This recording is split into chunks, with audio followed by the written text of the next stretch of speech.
Okay, folks, good morning. And we just have, it looks like a Panzer Depot just threw up on all this. So we're going to put all this stuff away and get our bearings straight. And we have a whole slew of stuff on the table here. And we're going to pick one of them to move forward with. I don't know which one that one is.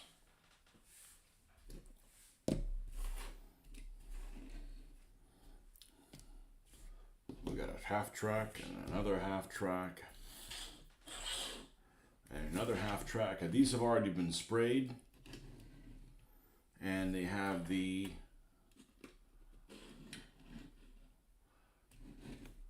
whatever the hell it's called, dark tone, strong tone. The strong tone. The strong tone applied to them.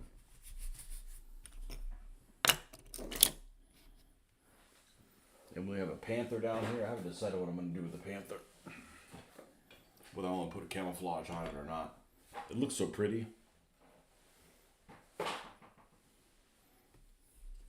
It's turned out really well with the kind of zenithal type airbrushing that I did. Pretty happy with that. We just may give it a dark wash and not put any camouflage on it. I got another one to do. We'll camouflage the other one. I don't know. You gotta have some German vehicles that are just in Dunkelgelb.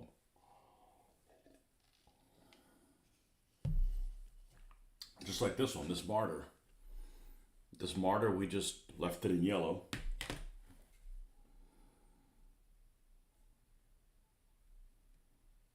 So let's start with this. Let's start with this old martyr. I believe it's called a 3H. One of these road wheels that fell off the half track. Is it this one? Yeah, it's this one. These were toys, die-cast toys that all came all together. And there was another one over here, wasn't there? When I said there was another wheel. As it came off in the middle of painting. This has some really good detail on it. Really good.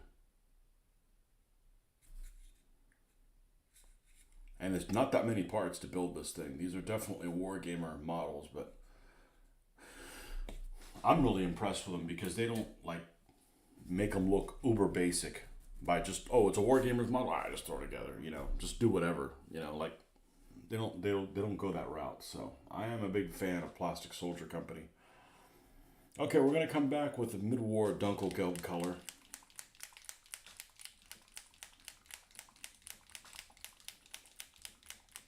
And this is the only thing I don't like about Ammo MiG AK is brush painting is very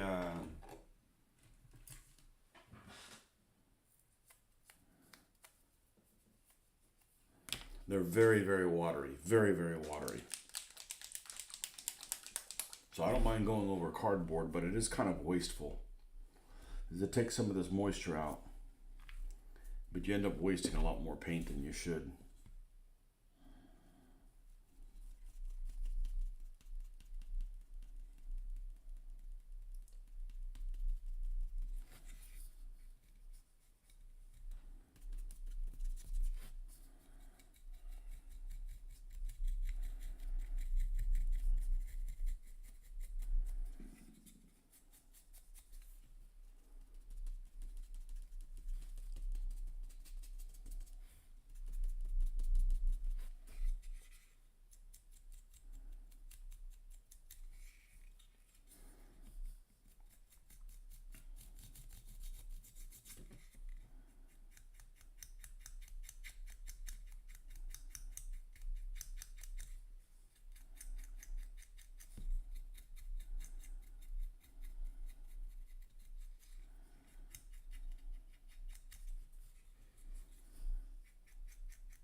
Now these guys come with crew members and stuff, so I'm not going to permanently glue the crew members on there, because with an open top vehicle, I could remove them as needed.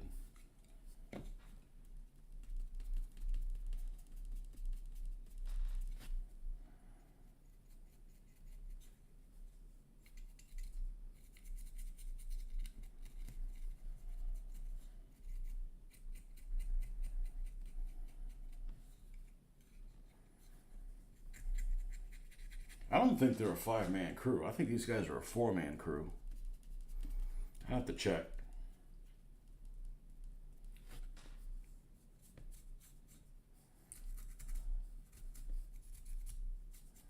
I'm pretty sure it's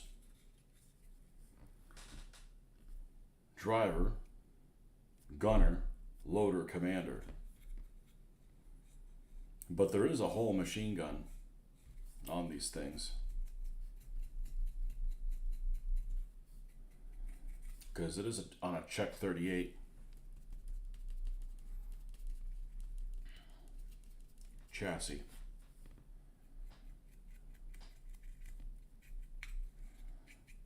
Which actually I think is one of the strong points of making this vehicle look attractive. Is I like the Czech running gear. It's good. It looks good.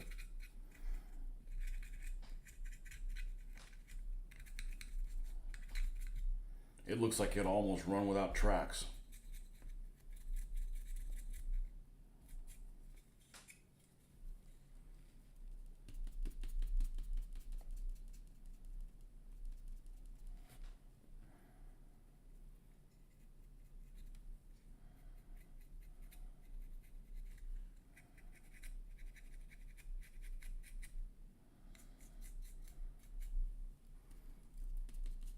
Just subtle adding of color.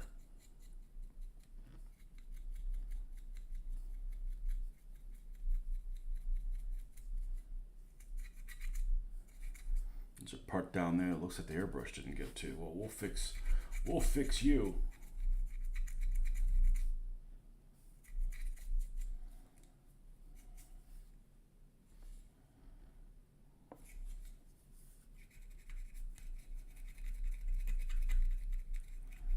So I don't like using expensive brushes. This just literally beats the crap out of them.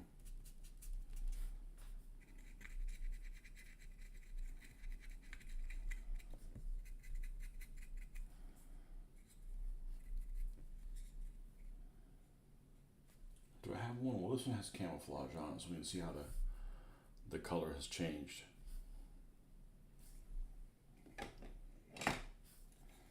And one thing about taking my stuff to the model meeting, I noticed that I'm used to painting in really, really good light. And that's what, you need for things to look accurate, you need to show them off in the light that you painted them in. So don't show them in crappy light if you painted them in good, because they'll look too dark. Like, oh, your stuff looks too dark. No, the lighting here sucks. I used to get all that all the time with my figures.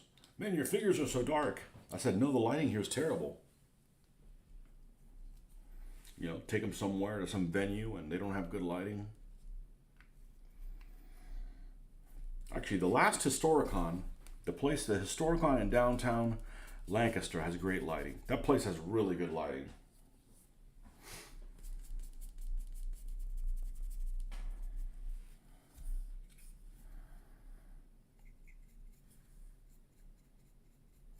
I like that. I actually like that place a lot.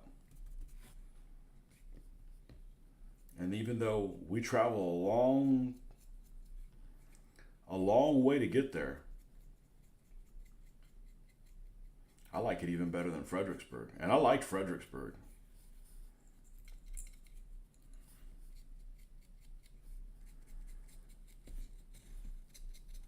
But Fredericksburg's really loud. There's no carpet. The carpet soaks up some of the loudness.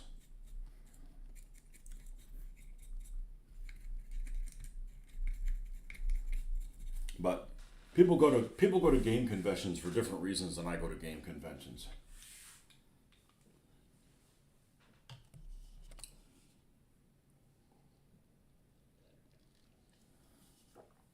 Let's change the chat here.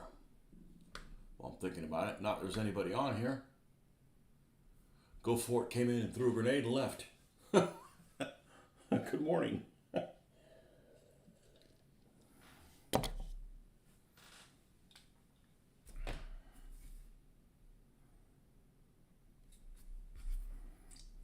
Now, the interesting thing is this weekend,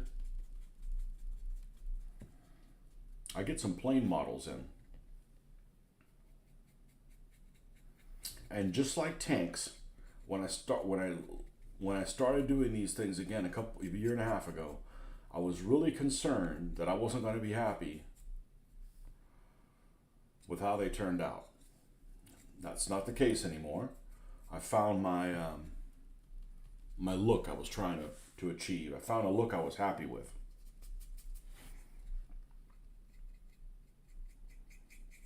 But the same thing's going to happen with planes. And I'm gonna watch some videos, see what other people do, see what other people do that I don't like, see what other people do that I do like, and make my own method of doing it. I suspect in a similar way that I'm doing the tanks. Because this dry brushing, what it does, I think, is it adds some extra modulation and stuff, just a different look to it. Now I'm going to take a little bit of this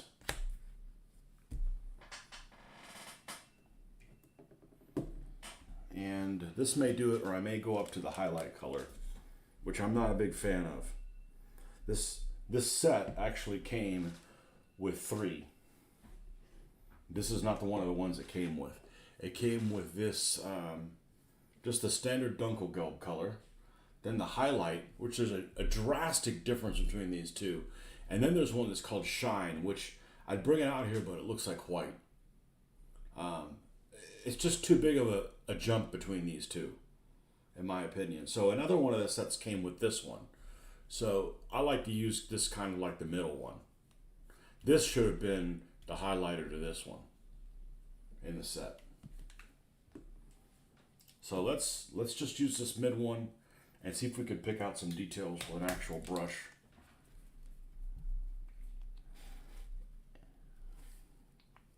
We'll put it on here because we don't want this one to absorb, and we will get a brush.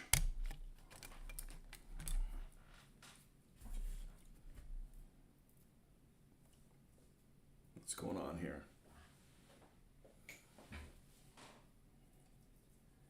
Let's get some of this stuff off.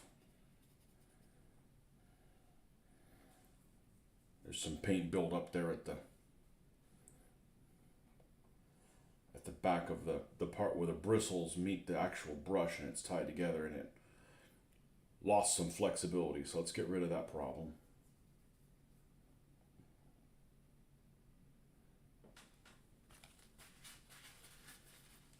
And we want to rinse it.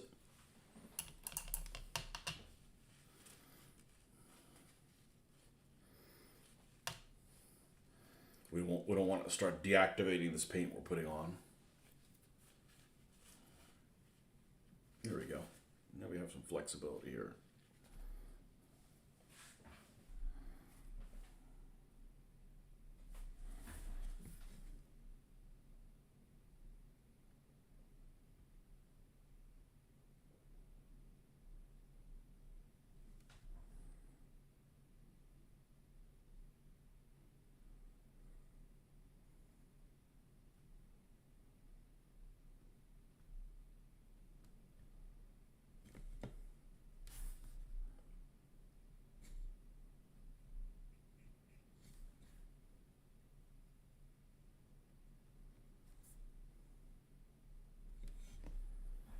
Now we're putting way too much effort in making this look good to play a game that has, again, the big motivation for me to play this is to paint these isn't necessarily to play. But if we're going to play, we're going to play something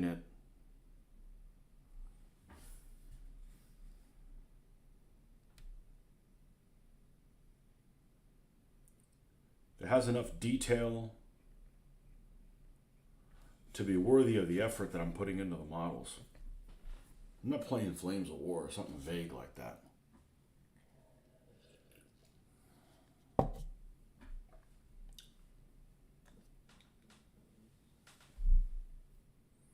Nobody on. Okay.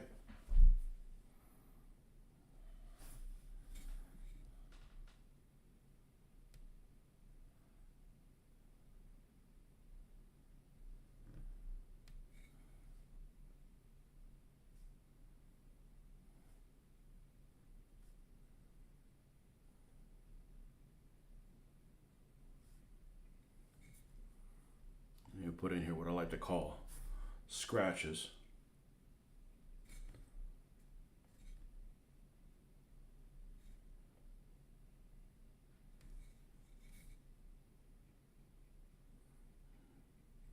Go look at the real vehicle. You know, I don't do oil stains. I can always go back and do them, but I don't want them to look too realistic.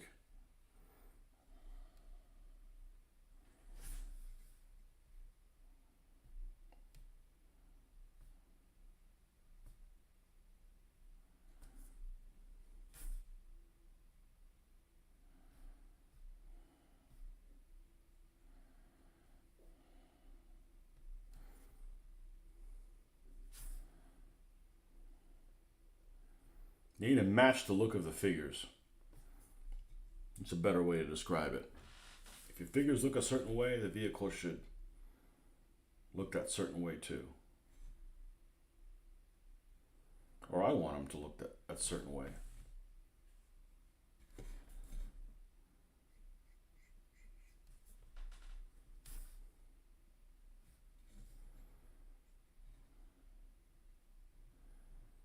Now, I suspect this part of the breech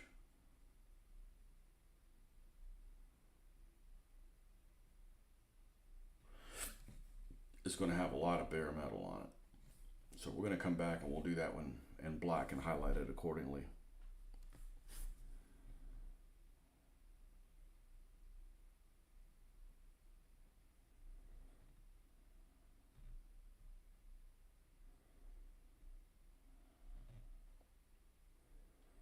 Now, I want to talk about stuff, but I don't want it wasted with nobody being here. Anybody here? No? Okay. Well, I tried to get on last night. I did get on for a little bit, and then just real life caught up with me. Work week has been extremely challenging the last 6 months or so.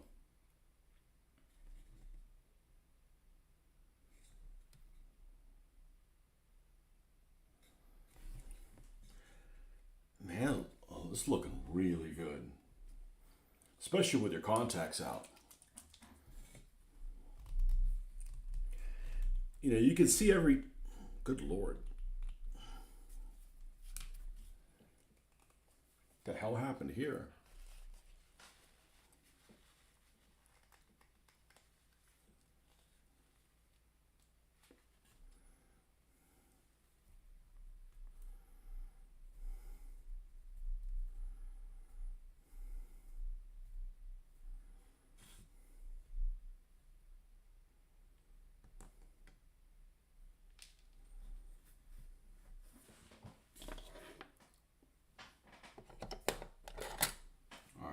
Put the glasses on to find where the tweezers are.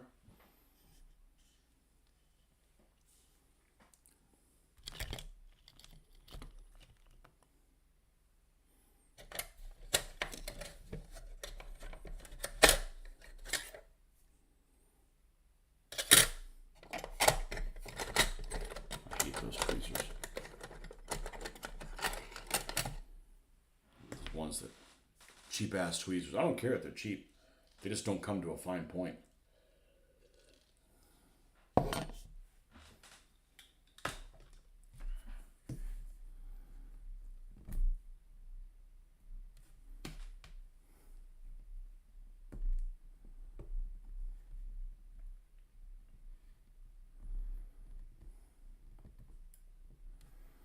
Must have been a lot of overspill on this thing. If these paints have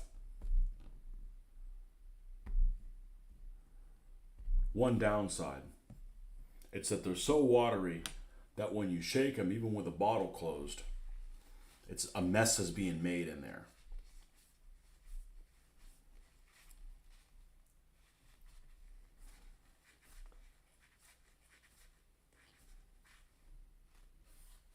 There we go.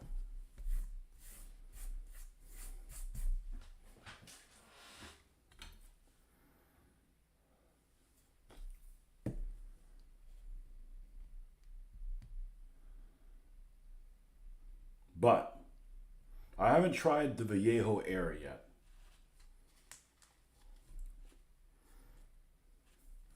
But definitely prefer these to airbrushing. Definitely prefer the Vallejo to hand painting. Only because the Vallejo is thicker. That's all. And I think that the guy that started this, I could be wrong, but I think the guy that started this company used to work for Vallejo. I mean, why would these two paints both be from Spain? I mean, it's not like it's a big producer of, things. It just seems awfully suspect. But I like them both. So, and they each have their advantages. There's a store, the game store in town, with all the weirdos, has a full line of Vallejo, including the Vallejo game color, which I don't have any of. Hobby Lobby has a few colors, but the game store has them all. And the store down in Tampa, Spray Gunner, they carry everything AK, MiG/ammo. So that's kind of cool, It's relatively easy to get both things. So, but one thing I am going to do is, I did keep the boxes that these sets came in. I'm going to store them back in the box, not here, because it's easier to find them.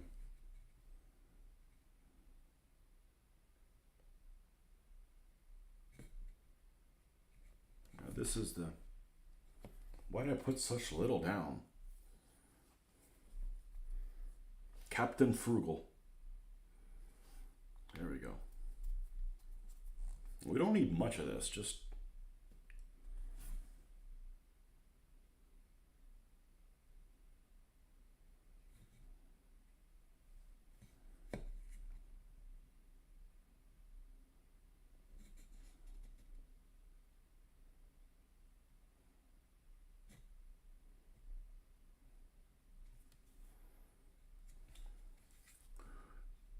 a wee bit.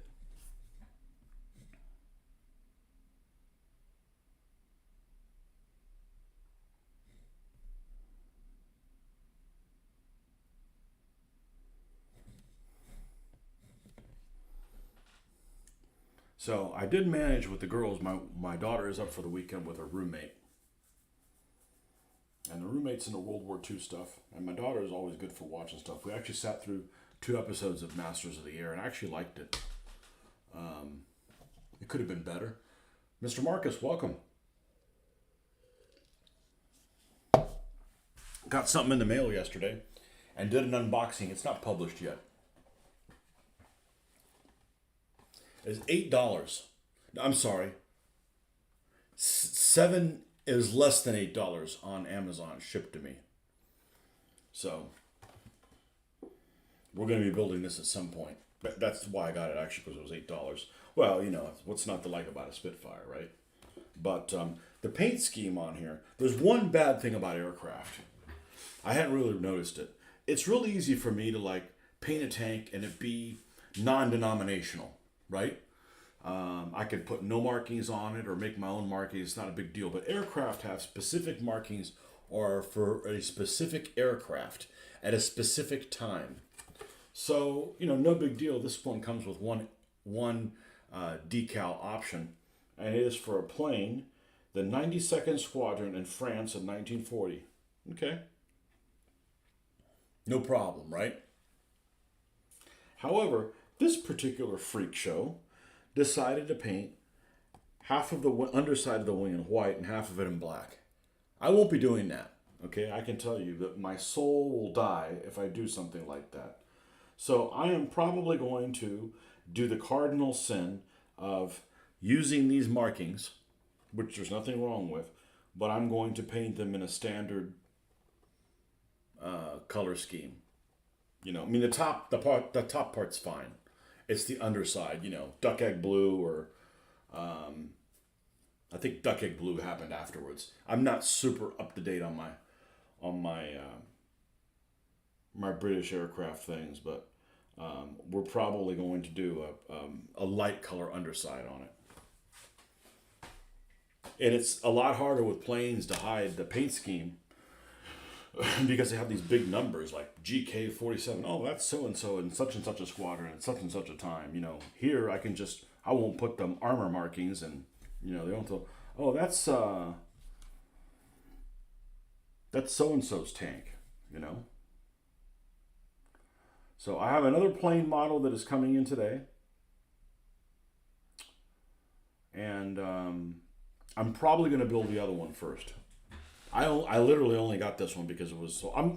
That's going to be one of my things I'm going to look at. I'm going to look at every week on Amazon because it's easy, and see what's really cheap in 1/72 scale that I wouldn't mind building. Really cheap meaning is there anything less than $10? Because I'm buying it for $10. So, yep, the P40. Yep, the P40 was more than $10. The P40 was like 14, which is still fine. If you want to see what I'm working on, check out the Imperial War Museum Jagdpanther.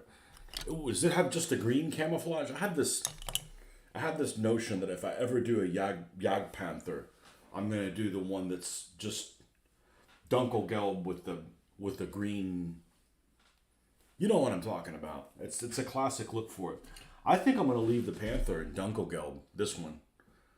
I think it turned out really well. We'll see how it does with a wash, but I'll be buying more of these. This Zimrit pattern is stellar. Okay, Imperial who? Imperial War Museum Jagdpanther. Okay. Let me break my own code to get in my own phone. That's so weird. But I guess I need to have some security on here. Okay. Imperial War Museum Jagdpanther.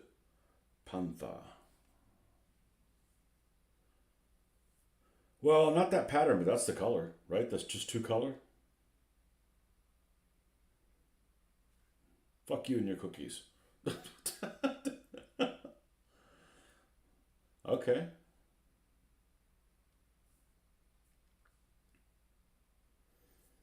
I like that color green, but that's not the color green they tell you to use, but that's the color green. That looks right.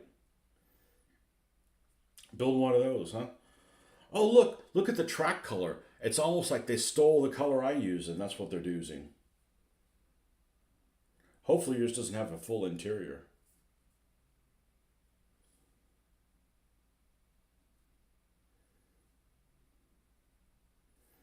It's an attractive vehicle. Does it have a, yeah, it has a coax. It has a, here's that vehicle we were talking about the other day. Here's that plane that looks like a bat. Looks like a fruit bat. Ratten or a ratzel or something or another.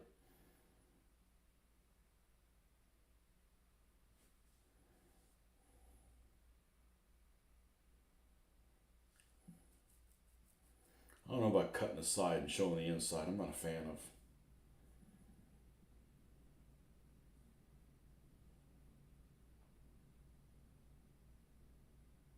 Cool. You're building the man. S model makes them, and so does Armor Fast. Which ones? Which models are they? I don't have any. Just green. Yours is Armor Fast. Okay. How are they? Okay.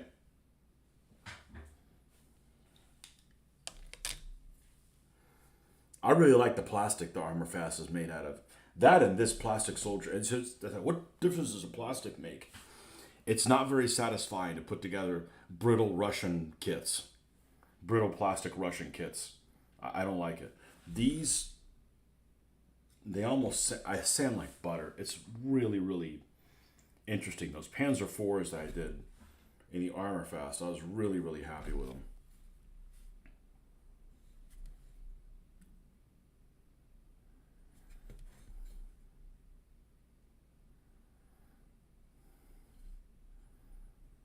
And I ordered a building, either yesterday or the day before. Something I've been wanting for a long time. It's relatively inexpensive. I'm not ordering four to save on shipping. No. I'll eat the shipping, order one thing. It's for France.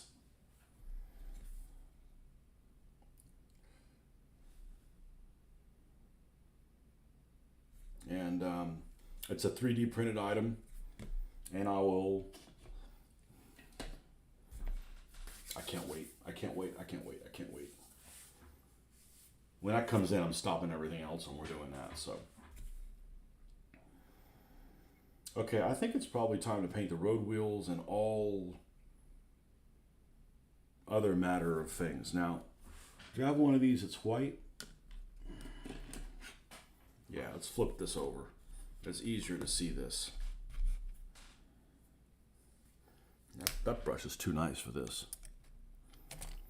I believe we're doing road wheels with this joker.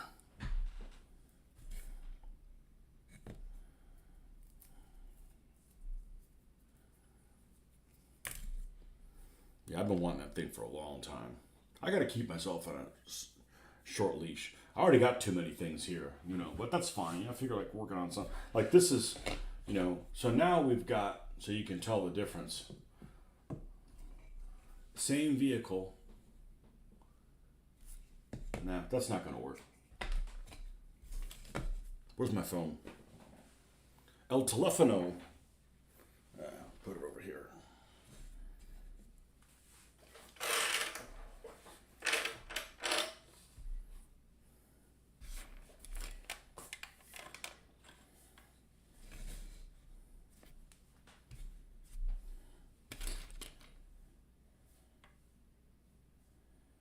Yeah, I got a plane coming in. It looks like this.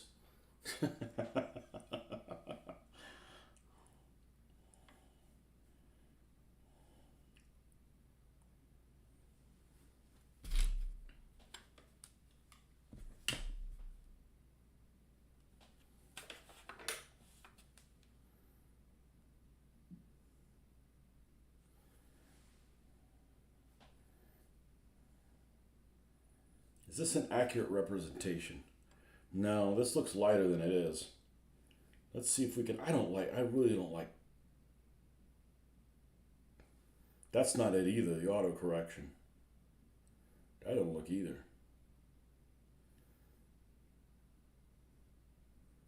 All right, how about we just leave it in the standard photo? Cancel.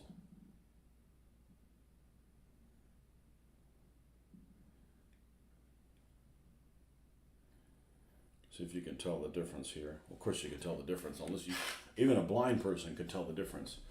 Now, I am taking a photograph of a vehicle and it doesn't look exactly right in the photograph, and then I'm going to put it on the computer, which also will not look exactly like it. It's not as desert sandy looking.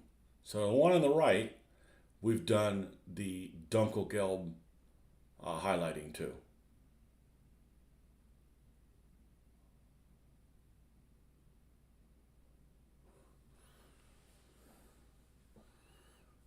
Like I did with the Panzer. The Panzer, man, that's one of my proudest moments.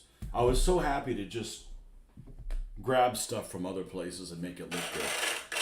I like those early Panzer IVs. I actually like the D model a lot because it's got that little zag in the front of the plate, which makes it look interesting. One of the first Tamiya models I ever built was that Panzer IV D, with the little turret bustle. Not without it, it looks stupid. So, Yeah, let's paint the road wheels on this guy. All right. Wer ist mein Schwarz? I think I said that right. I speak 2 languages. It's not my responsibility to speak a third. Besides, I only know Blitzkrieg German.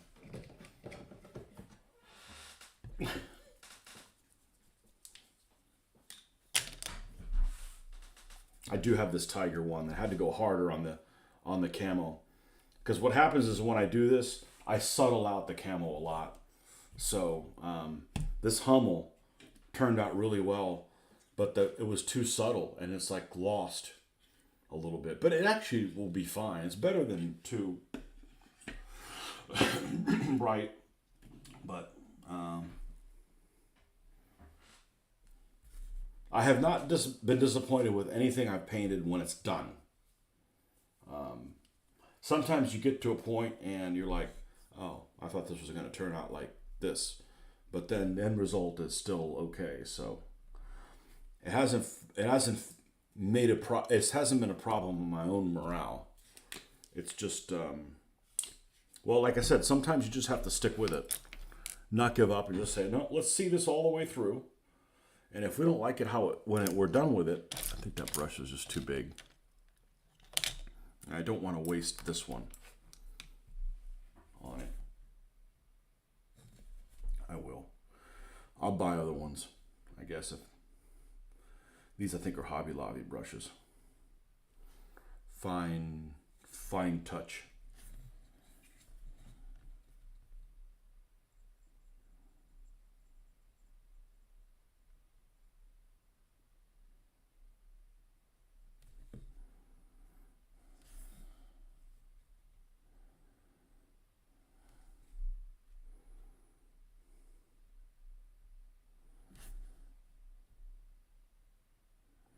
But the people in the model group are very plane heavy. So let's do some planes. The problem with planes is twofold plane problems.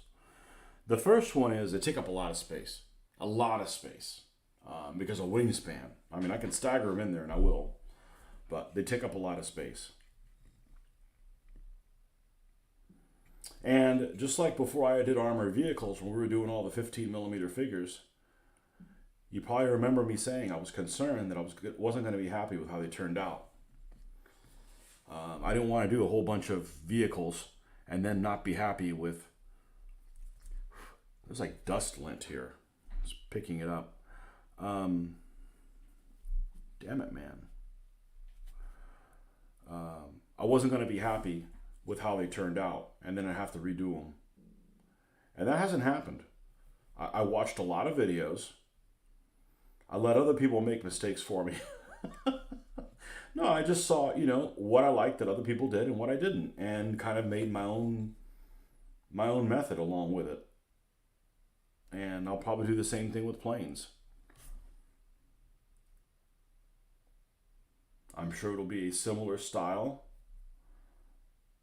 to what I'm doing. Probably should practice on the Spitfire, considering it's cheap.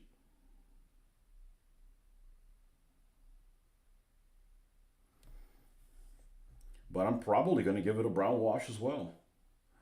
And then do panel lines and other stuff too. I'm sure I'll be happy. I want them to have an equivalent look to my armored vehicles. So they look like they're painted by the same person.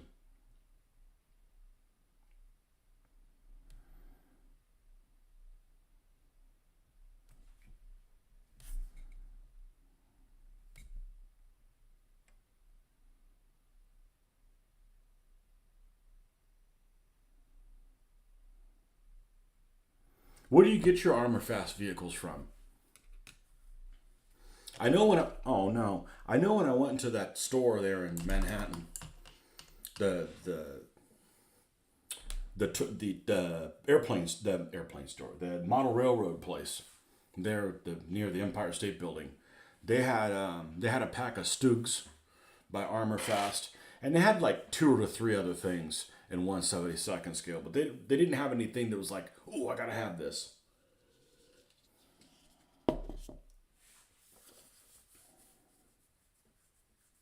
whatever the name of that place is, in the basement.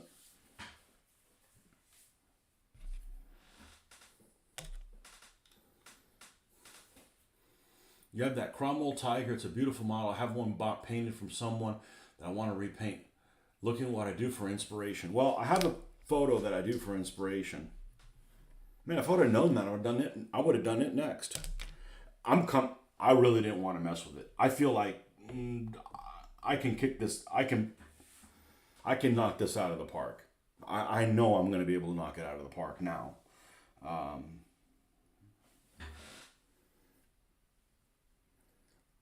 This is kind of the look I'm going to go for.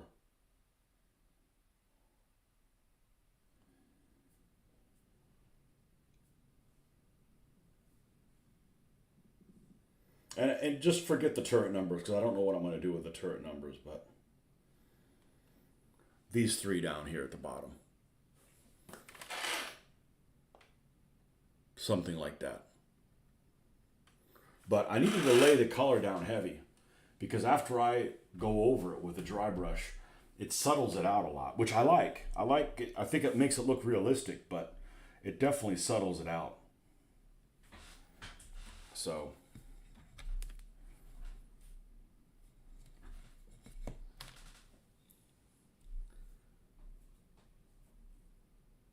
Red Caboose Shop, that's what it is. The Ben's back. Got a case of the Ben's.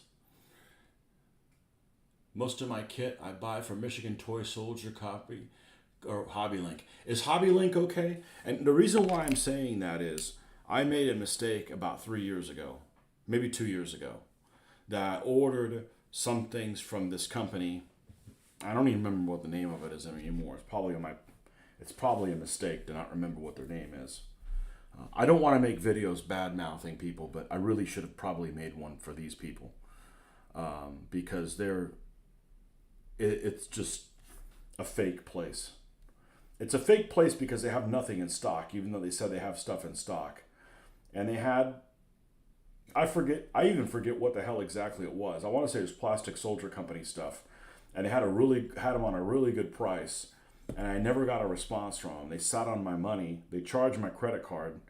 And I had to get the wife involved to do a bunch of customer service type calls with a credit card and cancel their order. And this particular entity has 7 or 8 different companies.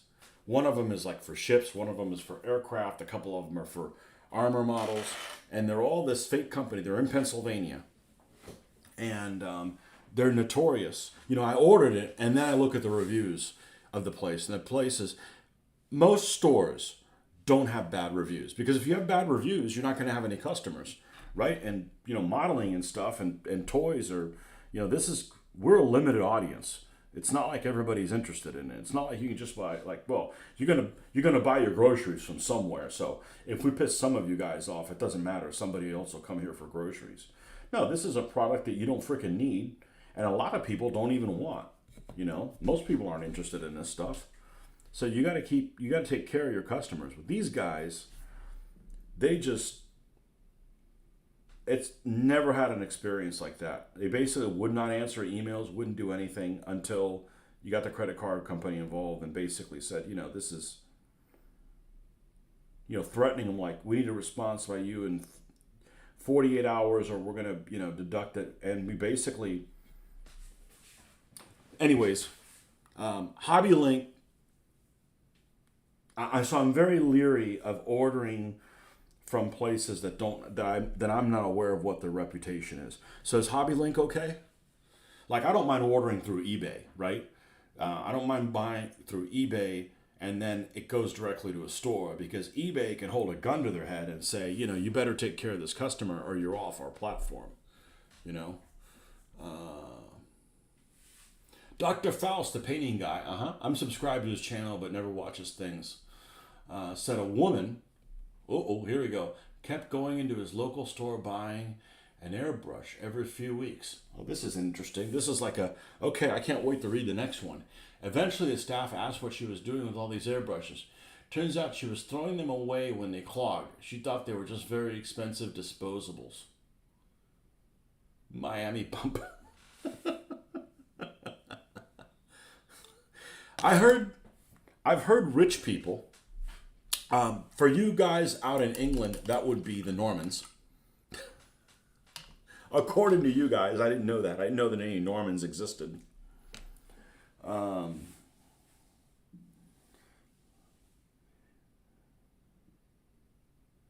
Actually, we did have some Normans. Literally, their last name was Norman here in this town, and they owned a grocery store.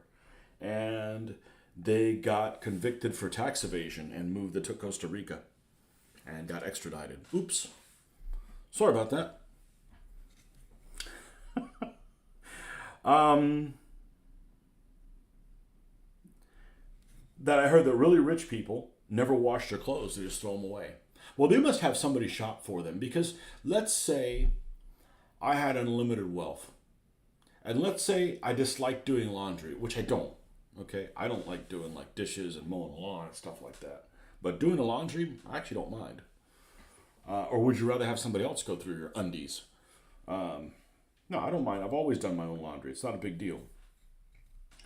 But let's say you had unlimited wealth. Can you imagine going into, let's just use JCPenney for an example because just about everybody knows what JCPenney is. Even people across the pond. Go into a department store and buy new underwear, a pack of underwear every week. And are you never going to wash them? Like you're going to buy like clothes? Because some clothes that you've bought has been tried on multiple times and people are funky. And we're not even talking about gamers. People are funky. I just find that hard to believe. I mean, it's bad enough the people that are like, oh, I change couches every other year because it's not in style anymore.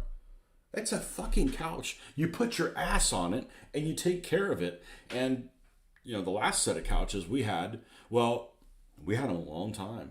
We just bought couches and I don't think we're going to buy them again. I mean, it's just, that stuff's expensive, I'm sorry. The Normans, I was told they were the ultra rich. Not just the rich, the ultra rich. So she was just clogging and throwing airbrushes away, huh? Well, here's the thing. If you use acrylic paint and you use hand sanitizer and stuff like that, the paint may clog, but it has zero strength compared to the stuff the airbrush is made out of. So it's relatively easy to clean an airbrush out. But in about another year, my compressor, which was a cheap compressor, came with an airbrush. My very first one that I had 6 years ago, whatever I got, to do the mats for DBA, was like $88 at Harbor Freight. It came with the airbrush and the compressor. The compressor has no tank, so I'm not using it. I don't know, I'm just using it as a spare. I don't want to throw it away, or it's my insurance policy for my other one not crapping out. And it came with the airbrush. The airbrush it came with is a siphon airbrush, which, you only recommend a siphon airbrush to people that you hate and really want them to have a headache. I would never recommend a siphon airbrush to anybody that I don't want them to be that I don't want to be tortured by it. But I used it. When I got the other one, the other compressor, it came with a tank, and it came with an airbrush. I forget what brand it was. Maybe a Masters or something like that. And I didn't even use it because I didn't want to. I wanted to use one that was easy to clean out. It's not easy to clean out. However, it's not a siphon airbrush, and I haven't messed with it. And I think in about a year I probably will. I'll see what kind of a needle it comes with. Hopefully it comes with a big needle. And then what I can do is, if it does big areas well, use that one for the priming and the base coating, and then just leave the small needle in the Iwata and use it for the other ones. I'm thinking it's either that or just get rid of it, But I've gotten a lot better at airbrushing, and I've gotten a lot better at when I have. Oh, I made a boo boo. There's a little. There's a cradle that this Czech machine gun fits in, and the cradle should be the same color as the tank. And here I painted it black, like it's going to get. That's okay. We'll come back and dunkel geld that one little area. Yep, I'm always going to keep making mistakes. You just have to embrace it. And I'm gonna go ahead and paint the black on the tools, even though I may end up getting some airbrush, some dry brushing on it from the weathering. But I've fixed enough problems with the airbrush now that, like I said, I think the biggest problem with the airbrush is don't have an agenda. Don't be like, I got to get this done and this done and this done tonight. You don't know how long it's going to take, because you may end up having a jam that causes you to lose time. So just go, it's kind of like fishing. If you like going fishing, go fishing. But don't plan on eating A, B, C, or D that night, because you may not catch that. Just kind of go with a, let's see what happens kind of attitude. It's all about attitude, man.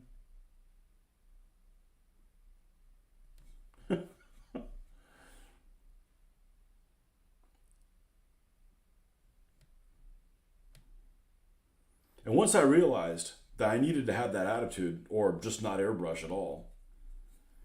Now the funny thing is that I went to the model meeting, and I am, except for somebody's kid who's there, and the kid's probably 13, 14 years old. He's not older than 14 for sure.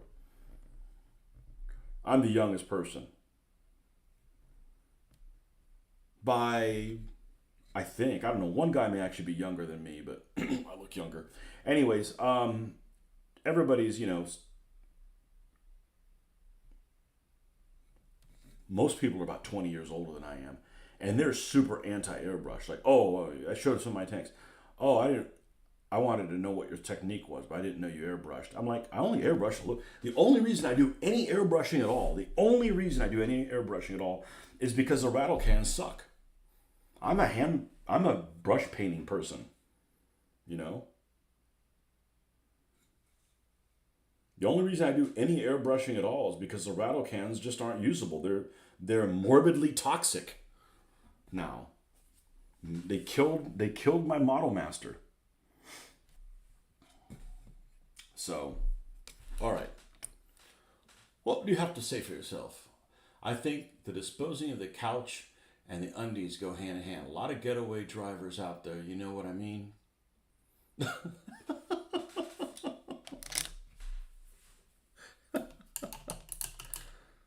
I can't believe people actually just like buy new clothes and throw them away. I don't give a shit if you're the freaking Princess of Abercrombie. Is such a thing? I'm going to come up with my own names of things. Let me get some tea. I'll be right back. No, not hot tea. Be right back.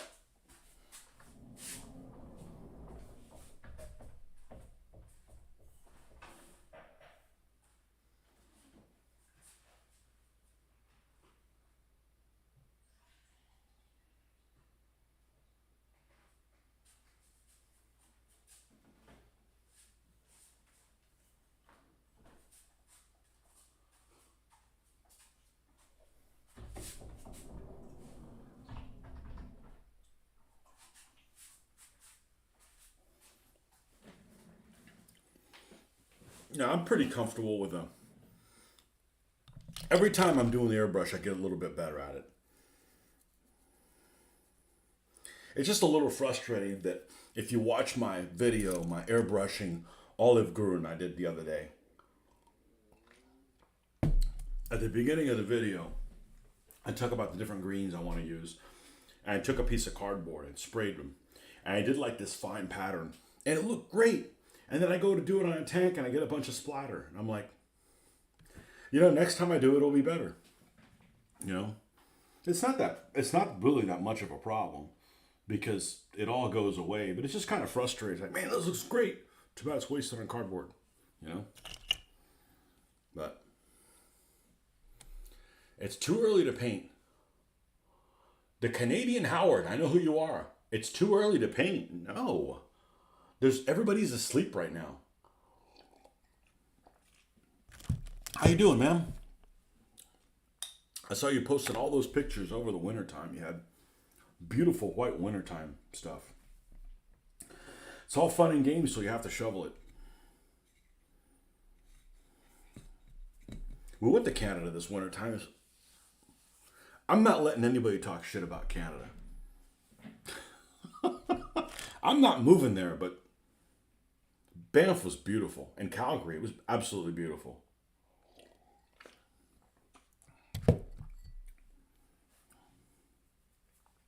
That store, man, that store was insane. The Century Box. I can't believe that was like a time machine. That's like going back in time to like 1984. How things used to be with that many things in the store. I mean, that was incredible.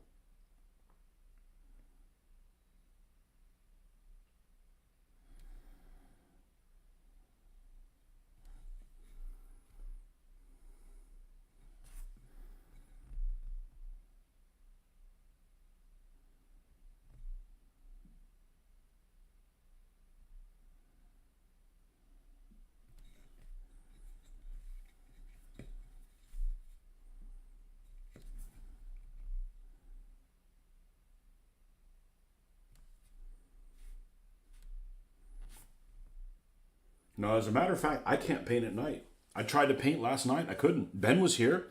Ben tried to keep me awake. Didn't work. I'm just worn out. I'm just worn out. You're at Hot Lead with John. Oh, tell him I said hi.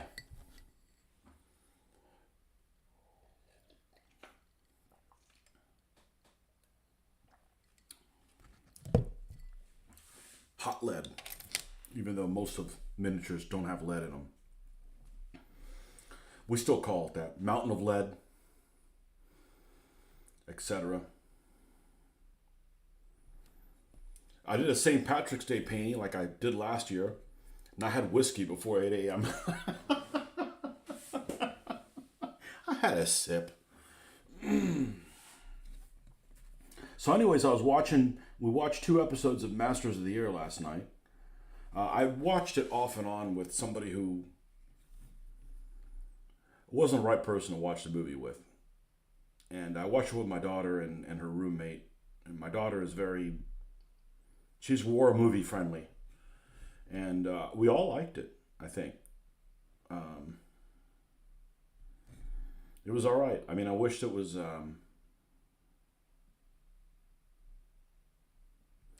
it was pretty tightly focused on the lens about a particular bombing group, and no fighter aircraft or anything like that. But it was okay, you know.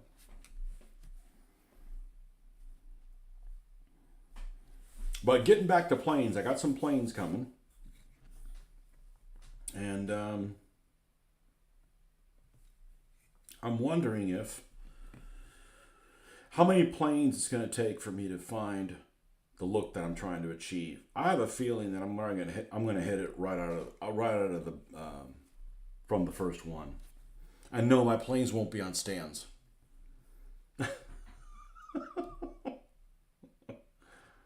That would be silly.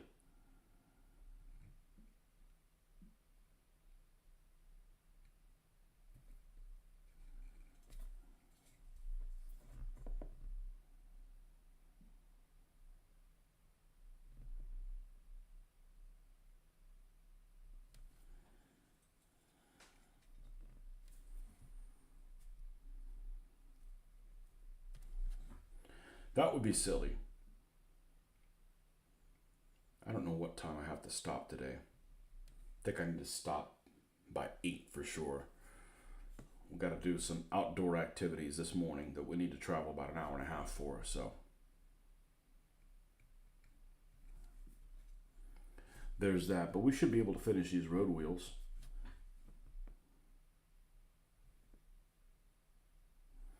Which is a lot less work than painting a shitload of Roman sandals. That is a lot more work, for sure. Going to breakfast, good to see you. All right.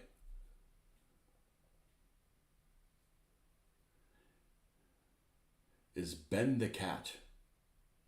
No, Ben Waddy. Oh, I have no cat. I have no Ben. I have no pets. No. I'm I had a pet baby and she grew up. Not a pet person. You'll never hear Tony say, I had this all set up and the freaking cat came and destroyed everything. Time to get a Chinese neighbor.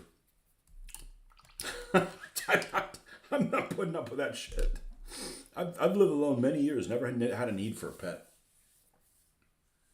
Yes, I have to do the landing gear down for both of them because they got to go here. I'm not going to, I'm not 7 years old anymore. I'm not going to pull them from the ceiling. And, the main reason I wouldn't put them from the ceiling is I can do whatever the hell I want in this room. I laid down the freaking rules in this area. It's a pretty big area. I mean, I don't know what this area is. It's 9 by 12 or something like that. But it's like, other than the doorway, every spot on here is usable.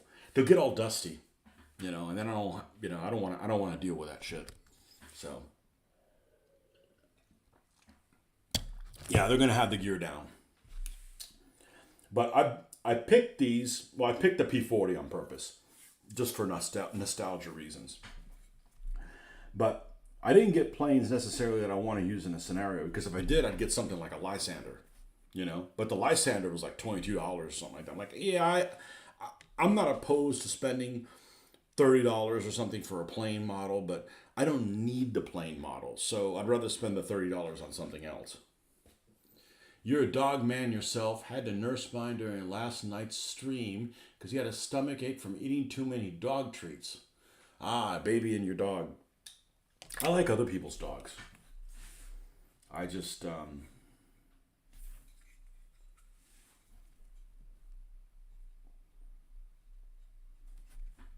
never grew up with any pets.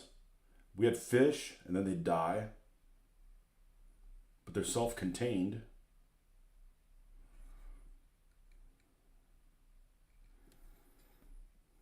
I also grew up with grandmothers that lived with us. And the problem with that is that we had elderly people that kept us from being able to do things because we had to take care of them. So it ended up being one of those, I don't want pets because it's going to keep us from doing that kind of stuff. I mean, some people need them for companionship. I think a dog would be great.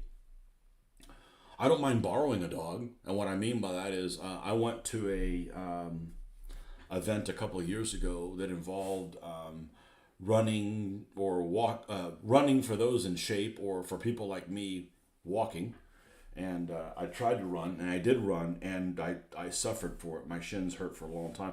But I had somebody gave me, these people that we know gave me this little, it's the coolest little small dogs. I'm not a small dog person. Dogs should, small dogs are like hyper. And, but this little dog is cool, and he wanted to run, and he helped me want to keep up the pace. I don't know if that makes any sense. So I think I would find dogs useful in that respect. It'd make me want to go outside and get some of that cardio that none of us get enough of. But then that's it. I don't need them inside. I don't need to, I don't need to smell them. I don't need to, pick up his poop. That's not interested in all that fare. All right, I'm going to need to take a look at some pictures because I don't know what the hell's going on with this gun breech. And what I mean by that is what gets worn. I have a feeling that there should be a channel in there that gets worn in a different color. So I'm going to take a look. Why am I itchy all of a sudden? Man. It's all that coke I've been doing. Let's see. Martyr 3 gun breech. I thought it was double E. Just looks weird. Like Screech.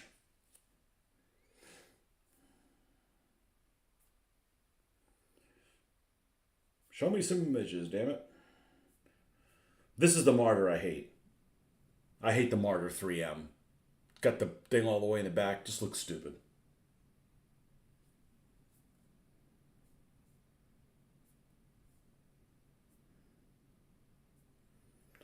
Well, that was useless.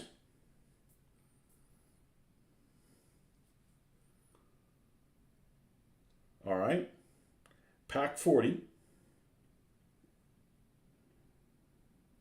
Gun breech. That's what it is. Basically a pack 40. Okay, here we go. Okay, so here it's molded solid. And it runs in, you can really see it really well here. It runs like in a channel. So that's pretty dramatic difference there. So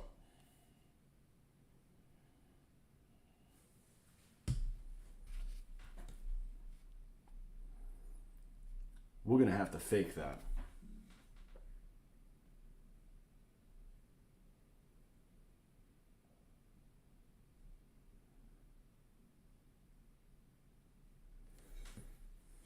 So we're going to do that. And no, I'm not going to hollow it out. That would be sadistic.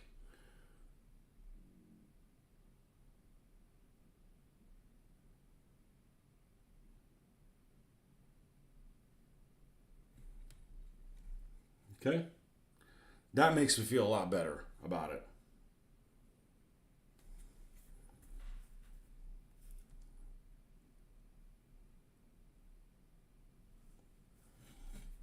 And when that dries, we'll come in and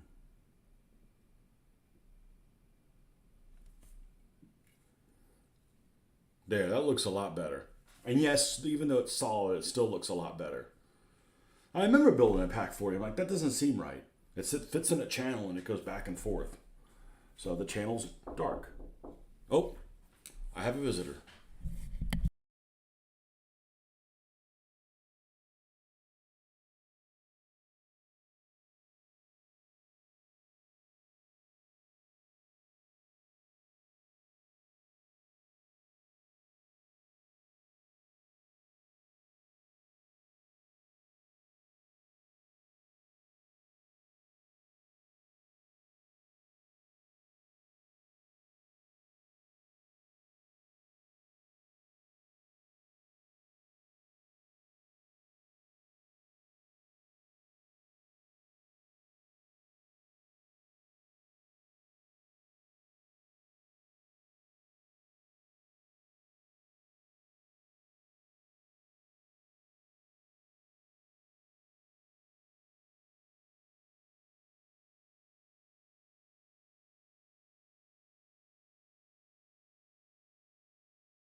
Okay. Yeah, so now I feel a lot better about that on there. All right, before I get farther along, let's come back and fix my dunkel mistake. I'm going to start with the base color. That's just a cradle for the MG. It's not noticeable from this side, but the other side it was noticeable it was in the cradle.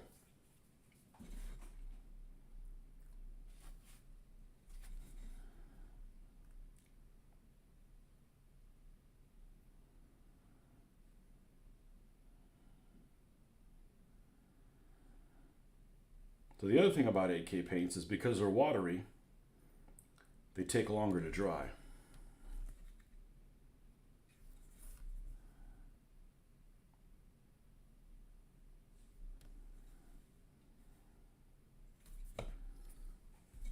So I can't just throw the other color on it. I gotta wait.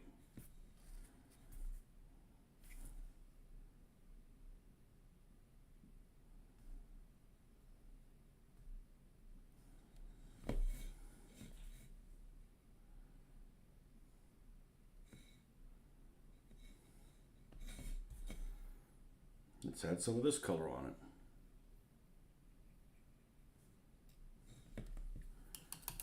All right, and while we're waiting for that to dry, I'm gonna go ahead and do the tracks. Yeah, we're just gonna make this one just regular. They ran out of paint. No pot, no paint pot for you, pal. Where is the SS Camo Black? I don't see it up there. Is this it? There it is. If you like Victorian... Oh, I forgot to tell you. My weekly Monday game is a big 1880s Russians versus Afghans game. Great plot. Afghans have Armstrong breech-loading artillery and some breech-loading rifles on the regulars. I know you like Victorian era games to have less of a technological gap, so I thought that was more up your alley. Yeah, technological gap. Yeah, I don't like asymmetrical warfare. I don't. I really don't like asymmetrical warfare. Or, Afghanistan is great. I had this, you probably heard this before, but we had played this. There's this group that always at our conventions always plays Sword of the Flame stuff. Always. And we would play this Afghan game, and then we went and grabbed a pint across the road. And I was getting all these, I was brainstorming all these ideas to the GM. You could do all kinds of stuff. You could do Russians, you could do missionaries that are off on, doing something else and you have to go rescue them. All these subplots. And this was probably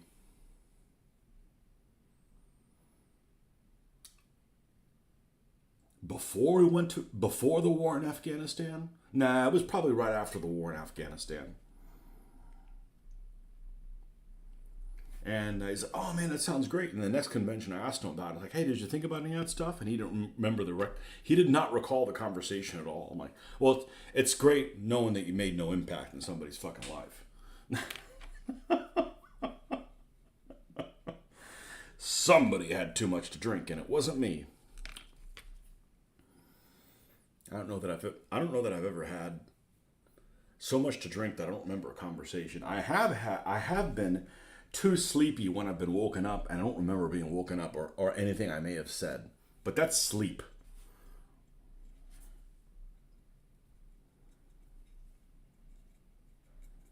Not alcohol consumption.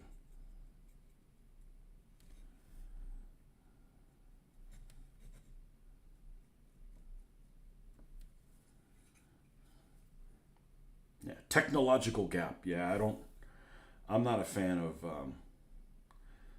one group using lasers and the other one using sticks and stones. That's not my sort of thing. It's bad enough when you play wooden ships and Iron Men. Anytime the Spanish show up, by that time the Spanish just they can't even make good wine by that point.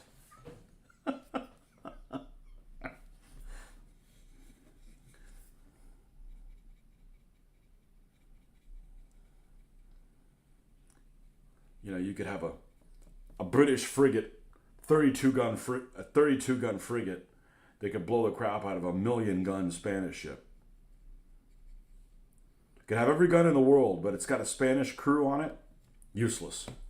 Can't find the barn to hit the door of it.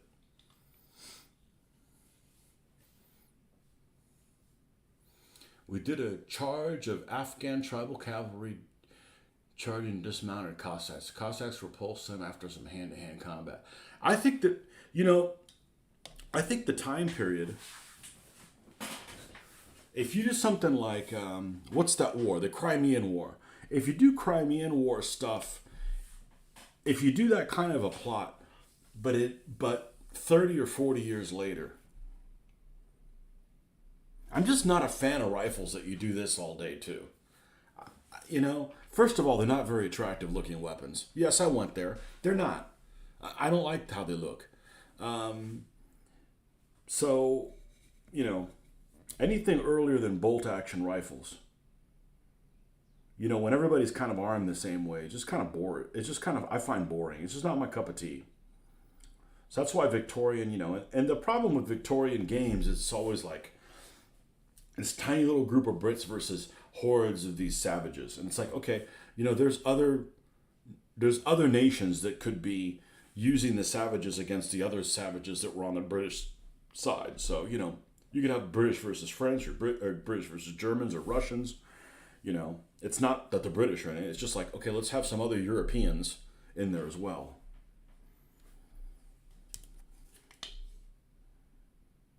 And any Victorian game I've ever played, I've never played the white people.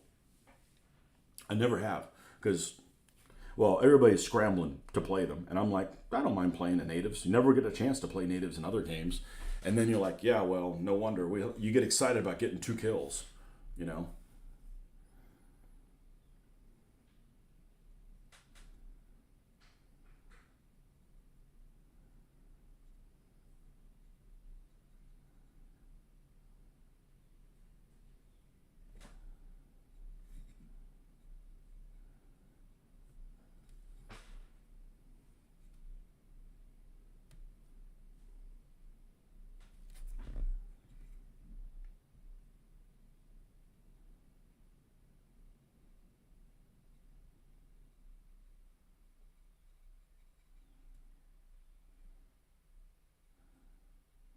But it'd be an opportunity to play, to paint other uniforms and stuff like that. I think it'd be cool. Now, with that said, a lot of uniforms aren't worth painting. And there's things that come up in uniform that I just really don't like. And yes, we're talking. I'm not just talking about that Greek honor guard that have the pom poms on their shoes. That's absurd.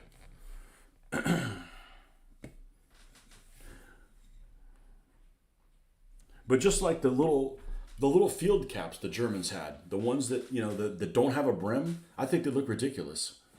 They look like a shit ass baker.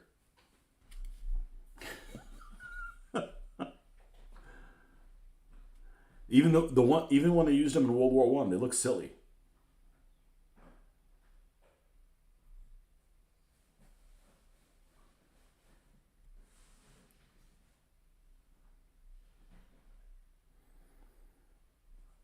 And it's different if you've got some unit in your army that has a silly uniform. You're like, okay, well, it's just that one unit. But when everybody in your army uses that same thing, it's just ridiculous. It's just ridiculous. Let's do a show with Mitch. Uniforms you'd really detest. The U.S. World War II tankers uniform. It's silly. Are you going to a football game and you guys are all dressed as the same team? It just looks ridiculous. I'd say the Russian tankers uniform is better than the U.S. tankers uniform. It's just sad looking.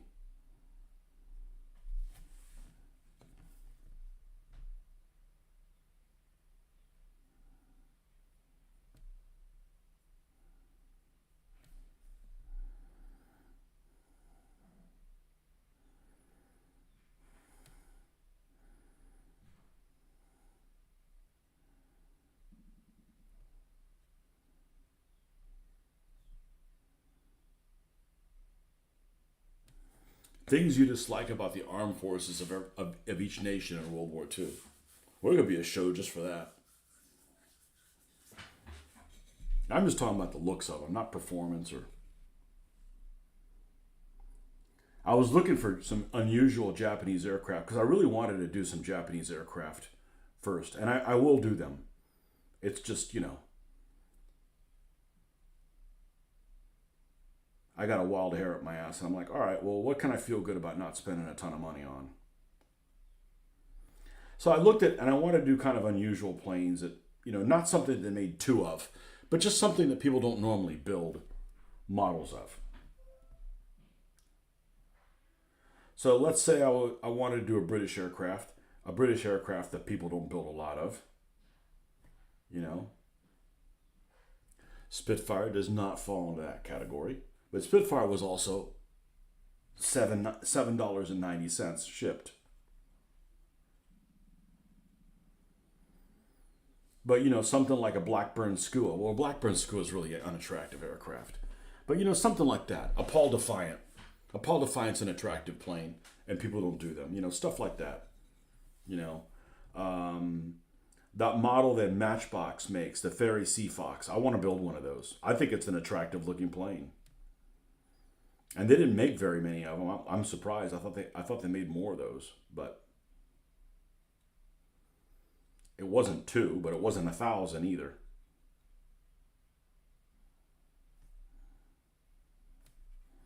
But stuff like that. So I go through the Japanese planes that I'm not really familiar with, and I'm like, all right, there's got to be some Japanese aircraft that are kind of unusual, but still attractive looking. And I was really surprised. I really was surprised how many Japanese aircraft were unattractive. I mean, like hordes of Japanese aircraft were unattractive, and they all have girl names. I was really surprised.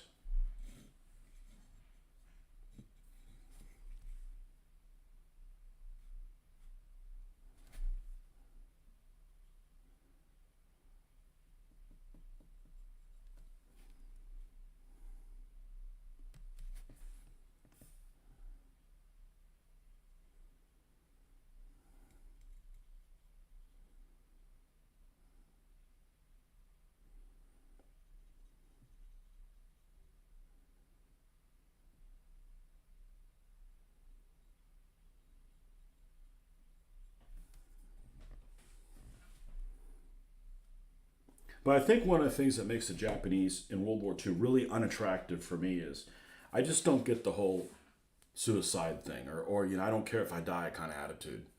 It's just very hard to relate to. As a matter of fact, I can't relate to it. Your mission should be like kill the enemy and survive and get better at it. Not like I don't care if I die here. It just doesn't. I don't understand it.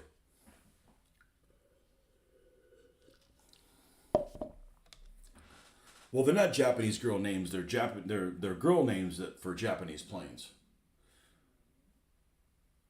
Nordic from a slumber. Yeah. Sally and not Betty. We all know what a Betty is.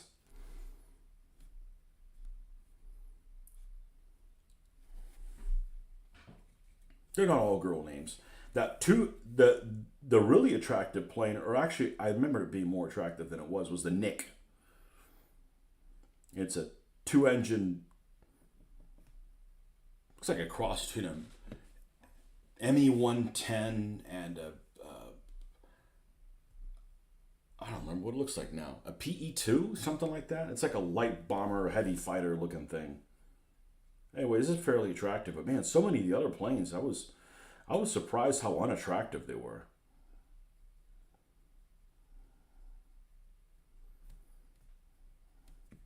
It's a national thing. I think the Italian planes are really attractive. I think they got good lines. Even the clunky ones are okay. Although I'm not really up on my Italian planes, but they make one of the fighters early war. I want to say it was the RE 200 or 2000 or something like that. It's just kind of a well. I'm gonna be honest with you that the I'm not a fan of radial engined aircraft. I don't think they look as good. I'm an inline kind of guy.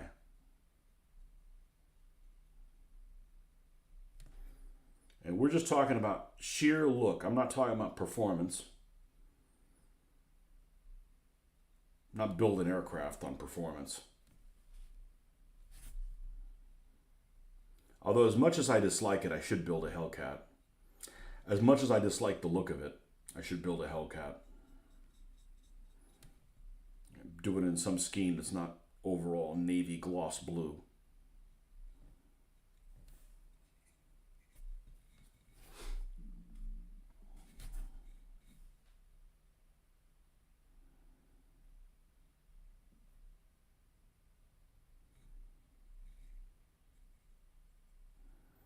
But the problem with aircraft is where you store them. Where do I store them all?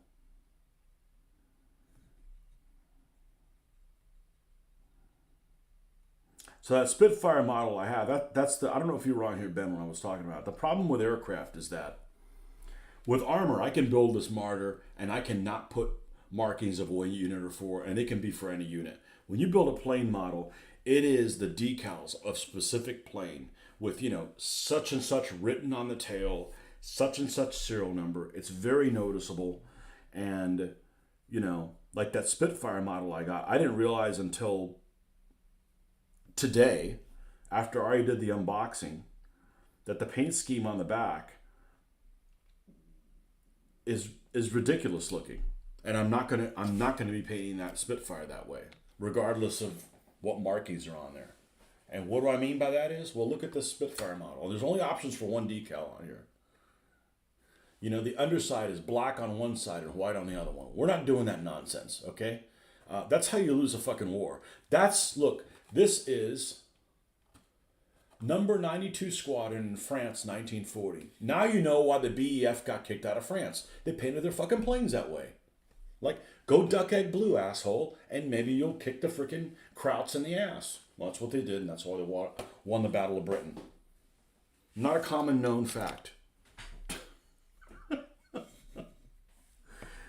Why did the British win the Battle of Britain? Because they stopped painting the underside of their planes ridiculous colors. One side black, one side white. If you did that, nobody would believe. You'd have to explain to everybody. Well, that looks stupid. It's the old DBA thing. I know that doesn't make sense, but that's what we have to do. Yeah, I'm not doing that again. My life doesn't consist of that anymore.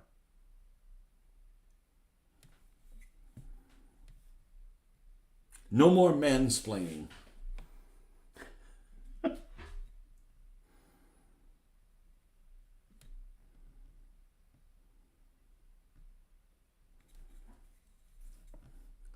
And in case you're wondering, no, I'm not putting pilots in any of my planes. For a couple of reasons. Almost all the pilot uniforms that all pilots use look stupid. Sorry, the pilots didn't get to design them. They just don't look good. And not all pilot figures are very well molded. So why put something in there that's going to make your plane look worse?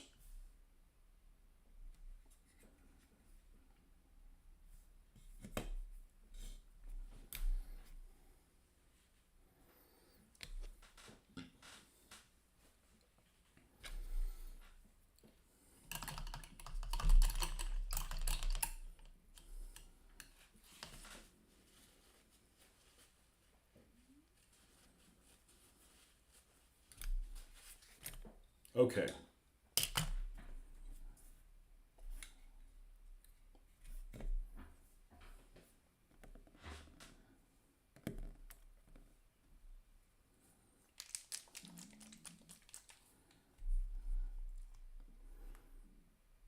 And then a really attractive Japanese aircraft is that float plane they used on the I-400 series of submarines, but that came out in 45.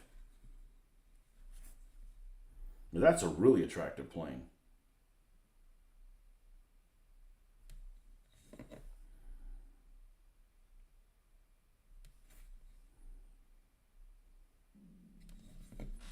The Syrian or Seiran or however you say it.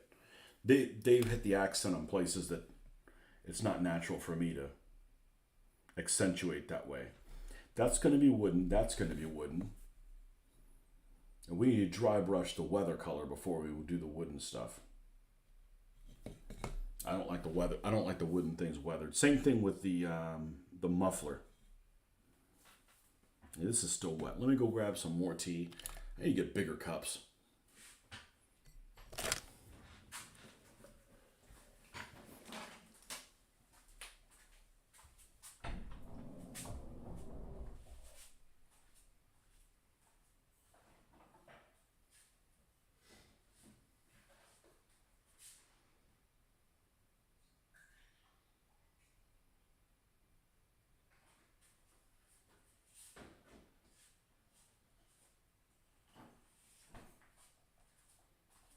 Not building models for about 20 years, maybe even a little more, really put me out of the market for knowing about all these manufacturing companies. There's some manufacturing companies I just never even heard of before, and they didn't exist 20 years ago.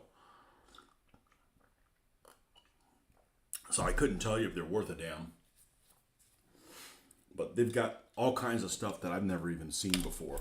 And a lot of them are like repackaged such and such. Like when I started doing, I don't think I ever built a Spitfire 1. I had a Spitfire and I was trying to look and see which one it was. I'm pretty sure it was a 14. And I don't know who the hell made the 14. But at that time, here in the States, the one that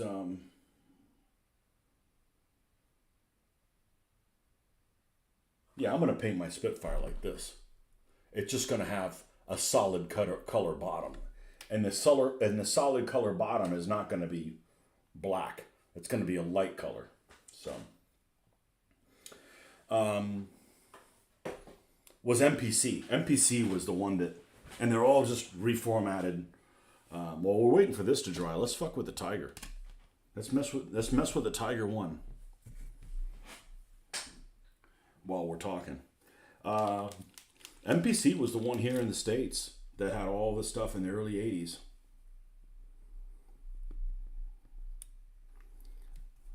This is the Mid-War Dunkelgelb color. And we got to go really light on this because we don't want this to cover too much. I'm going to start here with the running gear.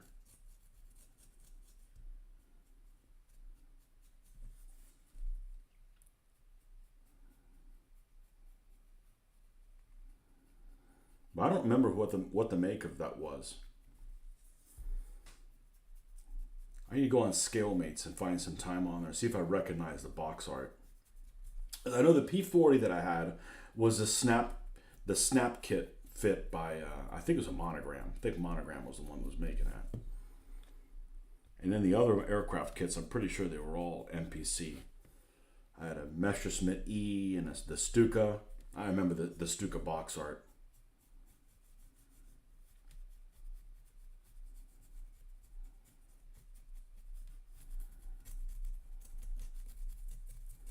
Don't have to paint the road wheels on these. These are all steel road wheels.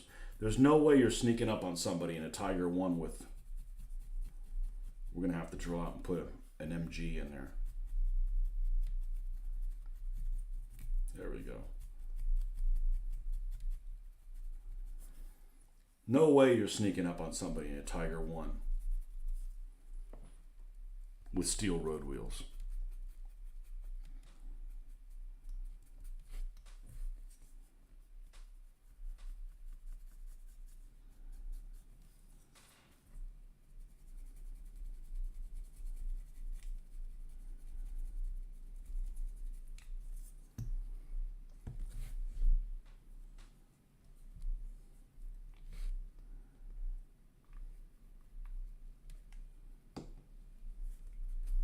And zeros. I'm pretty sure the front of the zero on the cowling, I think that's the correct name for it, that's black. It's gloss black. I'm probably not going to be doing that either. I'm probably not going to be putting gloss on it. Like I said, I want my stuff to look kind of like a graphic novel. And the best way I can describe that, if you look at the Panzer IIIs I did. The Panzer IIIs I just finished, I had a little bit of black around the bolts, and it's exaggerated. But the thing is you can see it at a distance. If you look at the black that you did on the all the bolts on the Panzer III, you know, it's a little exaggerated, and I like it. That's the kind of stuff I'm probably going to be doing on the aircraft. So I'm not going to have ultra realistic looking aircraft, but they're not going to look hokey either. We'll see. We'll do the P40 first.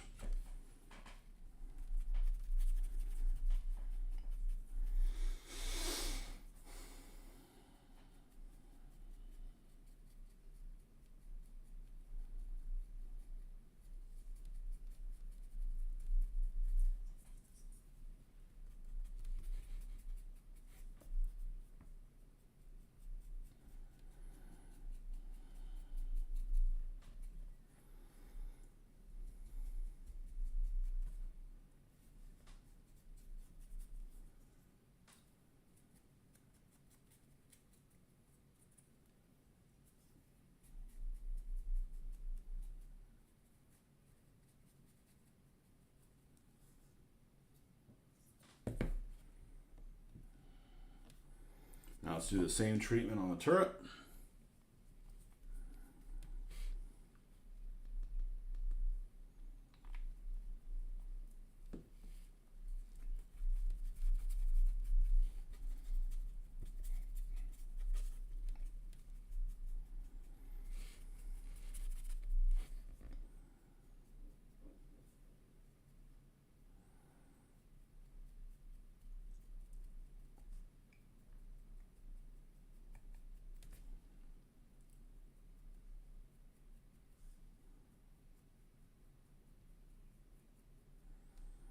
And I don't know if I'm going to use a decal or I'm going to paint the numbers on. I have a feeling I'm probably going to paint the numbers on. I'm not a fan of microsol. It sounds good on paper what it does, but it always seems to fall short.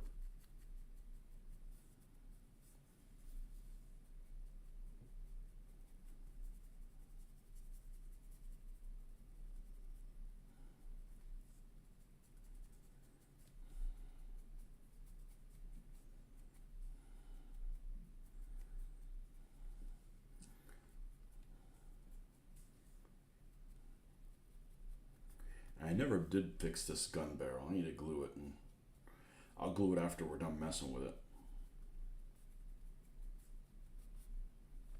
Now, is this relatively easy to put back on? Relatively.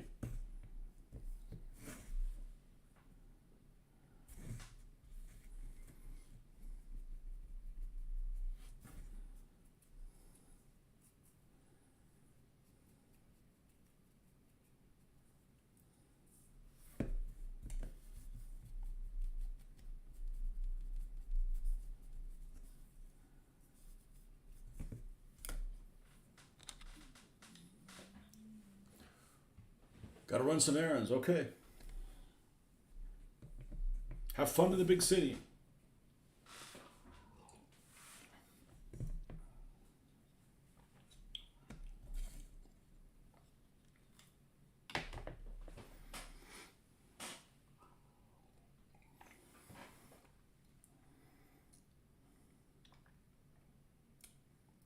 That looks pretty good. That chocolate brown's not the color that it was in the 1980s. In the 1980s, we used a much brighter color.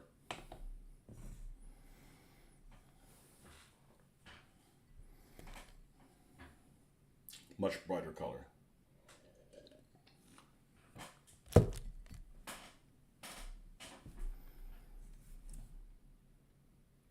All right, what's black here? Well,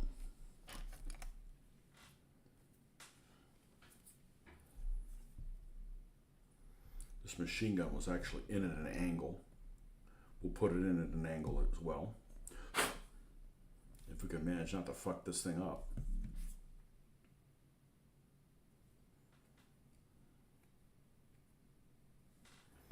Let me make sure that we don't have a...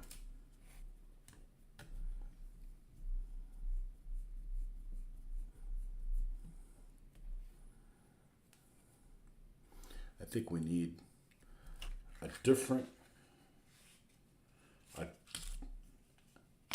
one of these that's getting a better purchase on it than this is willing to give me.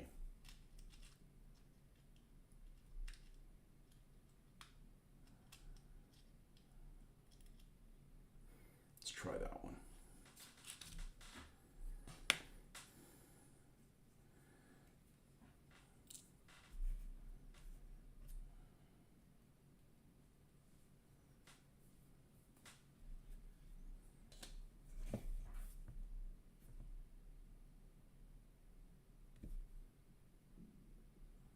To watch Saving Private Ryan again. There wasn't, I mean, that mock-up was on a T-34 chassis. That Tiger mock-up. Was there a Hull machine gun on that? I don't think that there was, now that I think about it.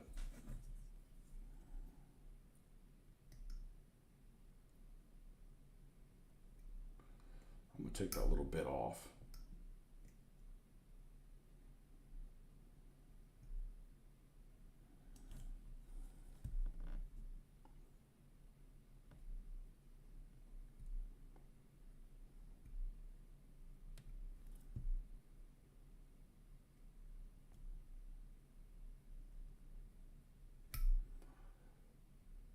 so they can sit in the right spot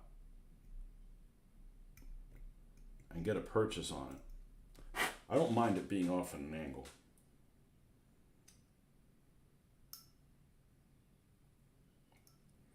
But I think at some point it broke. And I need this to be able to not move so I can drill it.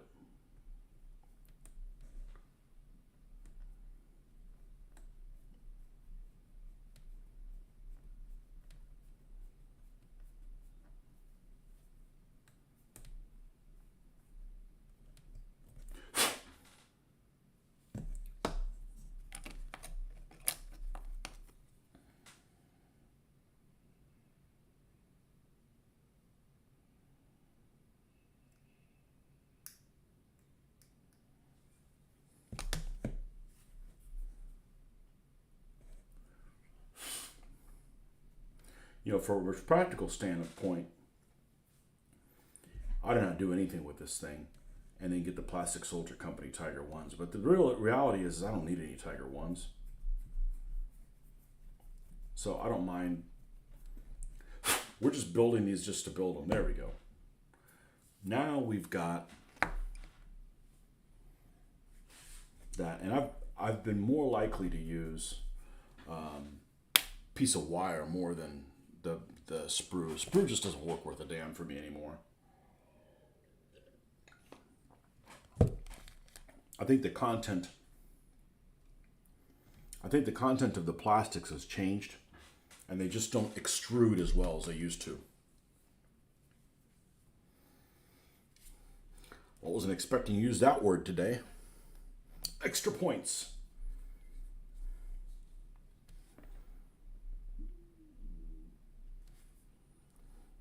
I'm not a Tiger fan. That doesn't mean I hate them. It's not an unattractive. It's not an unattractive vehicle. It's just kind of overrated. Overrated, overrepresented.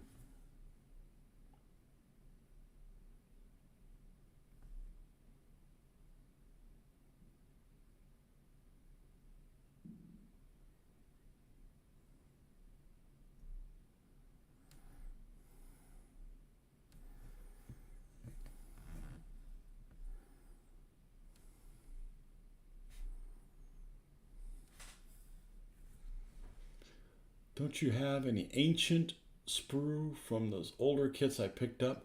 I do, but it just doesn't melt well.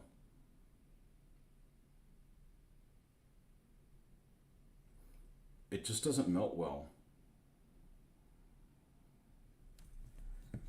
So I've just been using pieces of wire, cover mine eyes and clip them. Like, actually what I found is you take a sandwich bag and put the clipper in there, and then it's, keeps it from flying all over the place. Like Mitch's die rolling. That's what I should do. I should get a big man size Ziploc bag, Ziploc them in there. Maybe we'll poke like a hole or two just so he can breathe, and have him roll dice in there. Here, climb in this box.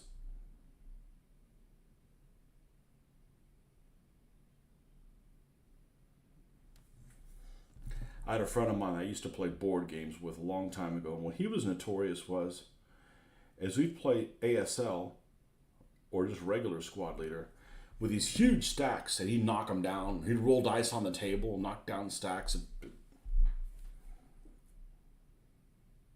Talk about being mentally tortured. Now, what was everything again?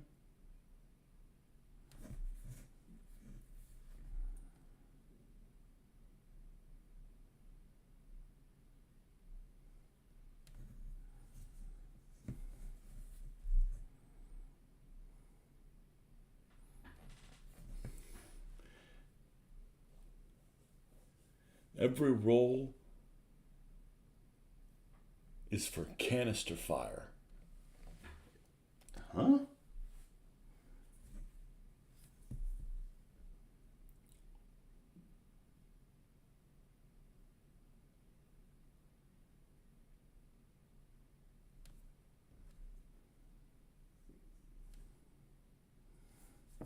And we have a piece back here.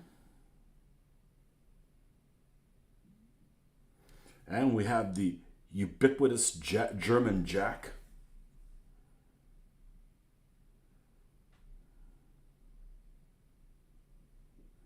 You ubiquitous Jack. Ooh, and they have two of these. I believe these are the pins you put in the track to. You have to take them apart or put them together or something like that.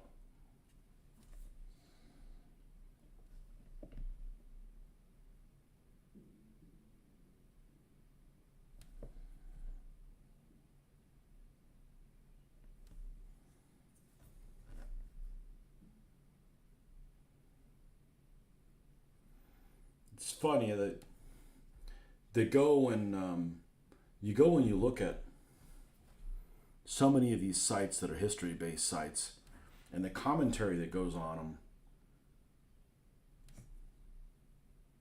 How many people are just really uninformed, but are really vociferous and don't know what the hell they're talking about? But they want the whole world to know they don't know what the hell they're talking about.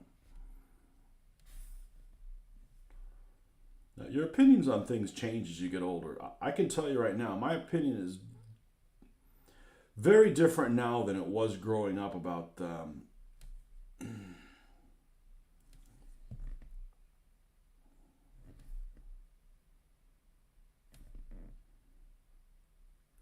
soldiers that served in the armed forces of Germany in the Second World War. It went from, well, some of them are just doing their duty or whatever, to now like, you guys knew what you were up to. I mean, not every single one of them was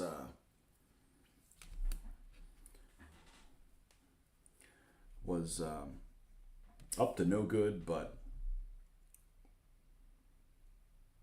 I don't really have a high opinion of it. And yes, I understand Allies did war crimes as well, certainly the Russians, but I don't. There was this group that I got asked to join, and I forgot what the hell the name of it is. And it was just a little too...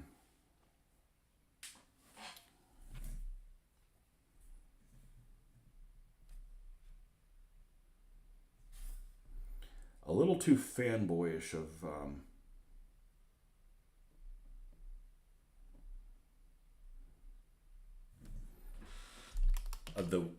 Wehrmacht servicemen. It just didn't sit right with me. And you got to remember, I don't come from people that were any of the people that would have been hunted down in the first, if the Germans would have won the war, they probably wouldn't have hunted my people down for the first, decade. Eventually they'll hunt everybody down, but still it just doesn't sit well with me, Shrapnel going all over the place like his dice. Oh yeah. So that's things definitely something that, change. Whereas, if I was like a young adult or whatever, I would have been like, oh, I want to meet some, German veterans and see what their experience is. Now I'm like, I don't give a fuck what their experience is. They made up stories or, stuff. And I still don't think the Russians are the good guys, but the Germans aren't the good guys either.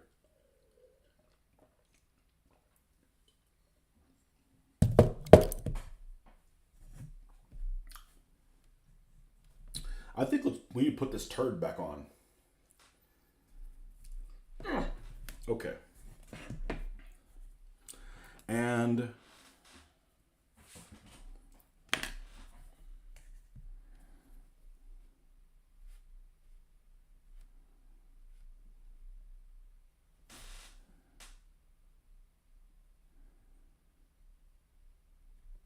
use the old rust looking track color. I gotta figure out what the hell I'm gonna do with those two King Tigers that I have.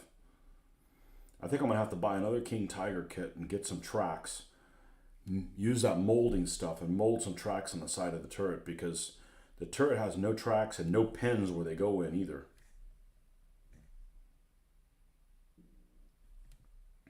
Okay, I have a feeling those two little lugs that are up there are not part of the track color.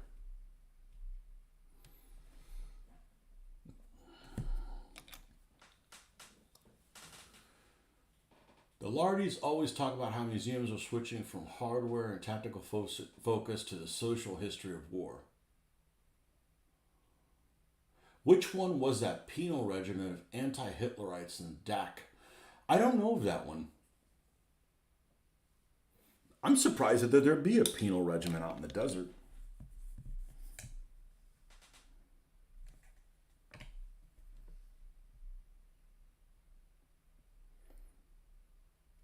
Well, I don't care about the social history of stuff. I don't care about politics.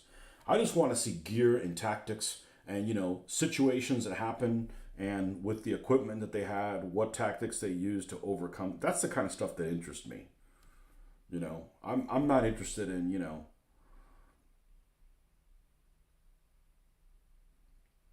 pretty much anything else other than that. The equipment and what unit was it in and what did it look like and what did it do and where was the other unit and how did they get out of this and what scenarios can you play with it, that kind of a stuff. Tactical problems and battle toys in action. That's what I want to see. That's anything else I'm just pretty much not interested in. So all the history rewriting and stuff just falls flat on my ears because I'm just not interested in that.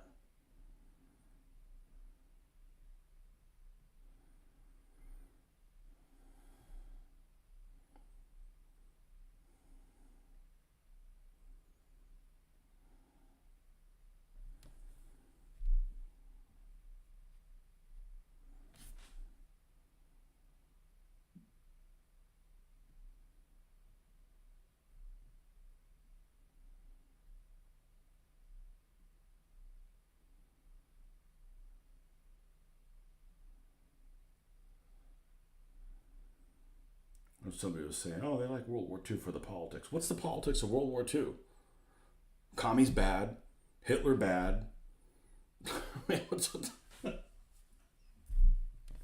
I don't understand how that's any of that is up for debate.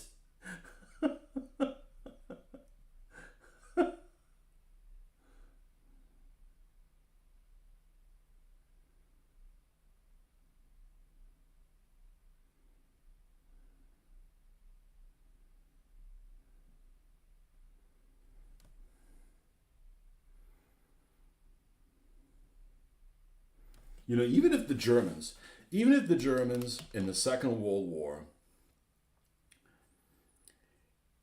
had not been racist and not shipped their own people to concentration camps and didn't persecute all the folks and went to Russia to liberate the people from communism, they still attacked countries unprovoked.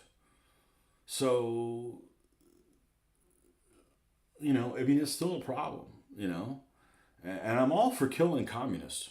Don't get me wrong, I'm all for killing communists, but if you're subjecting them to a different type of dictatorship in the process, that's not the right way to go. That's not the right way to go.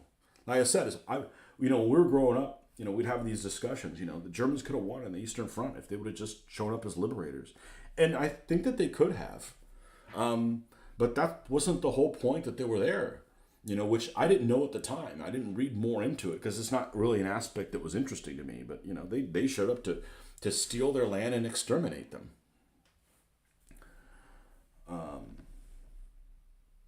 Like roaches, which I'm all in favor of getting rid of every roach, but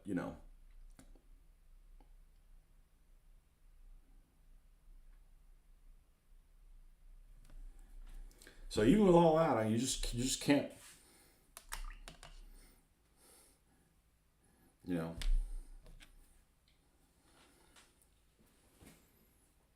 I saw some absolute nutter saying history would absolve Beria and Stalin. Some people just come out with nonsense. I blame crack.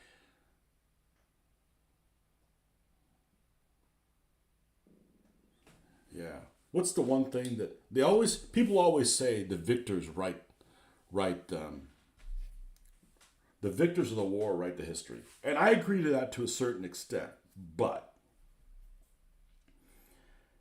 if the Germans win the war, they're still not the good guys.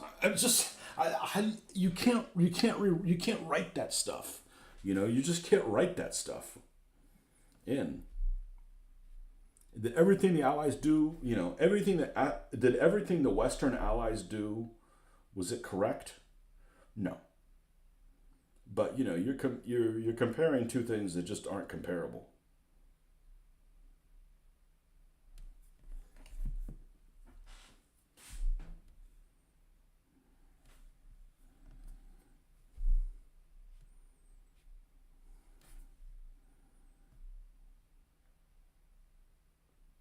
I'll never forget my dad would always say, and he was old enough to serve in World War II.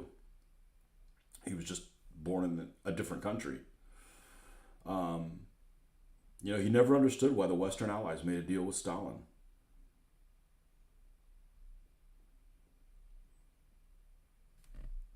Like he had to fight the Germans whether he wanted to or not.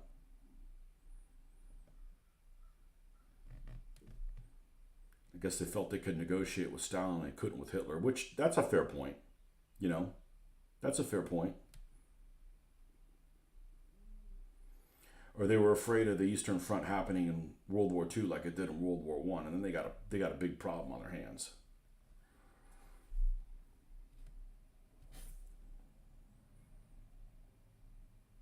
But Stalin made a deal with Hitler, and Hitler paid him back before it went the other way.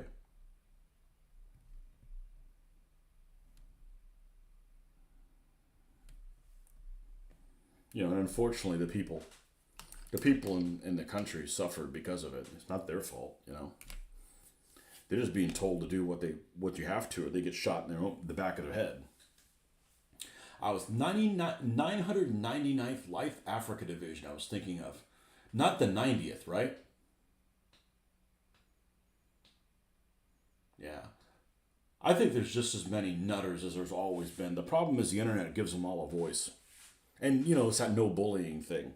If you allow bullying, you'd straighten some of those people out. Not that I'm pro bullying, but, there's a good point to just about everything.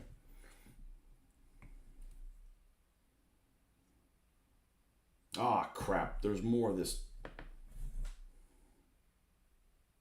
Nazi track on the front of this vehicle. Well, let's use a bigger brush so we can be done today.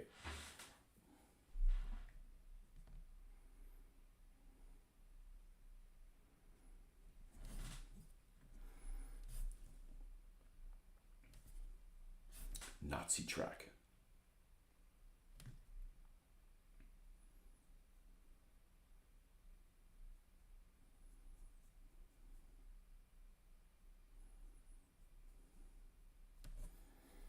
And I think I have changed the way I address the Germans in the last, well, since the internet.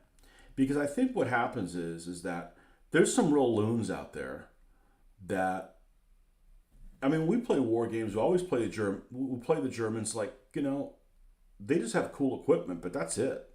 But there's some people out there that, I know it's hard to believe, but that think that, they were under some heroic cause. And I'm like, no, they're Nazi bastards, you know?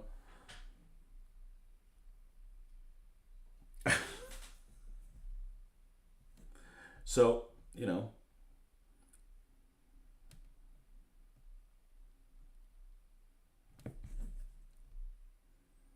but they did have cool equipment. That's why it's so popular, you know? Unfortunately, this cool equipment came with them trying to take over the whole fucking world and exterminate people. Or take over a good chunk of the world.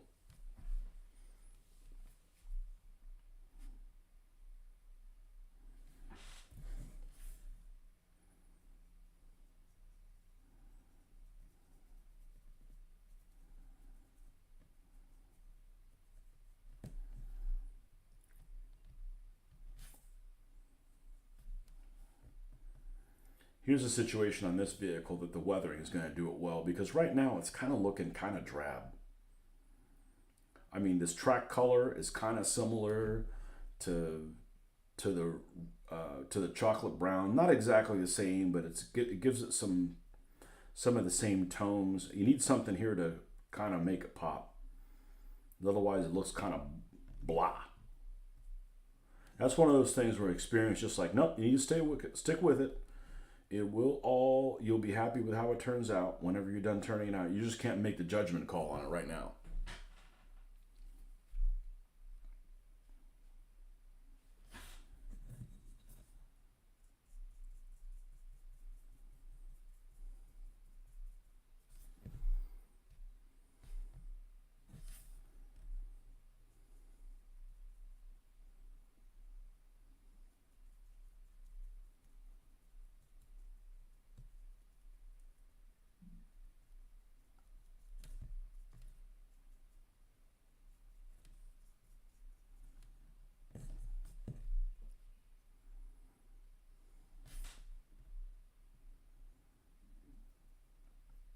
But I'm watching that Masters of the Air, and I don't know anything about that bomber unit that took all those casualties.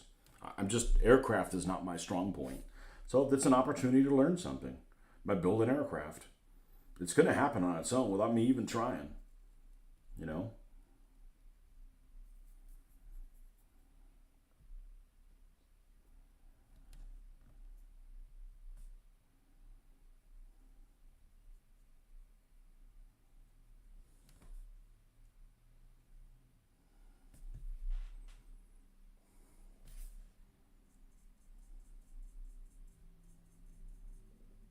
We're watching Masters of the Air in the very beginning. I think episode one, they got the commanding officer of that unit, and he's some desk jockey or whatever. And he's drinking milk, and I know he had an ulcer or something like that. But I was just thinking, I just said, you can't take over the world drinking milk. Nobody took over the freaking world or what? No, nobody won a war drinking milk.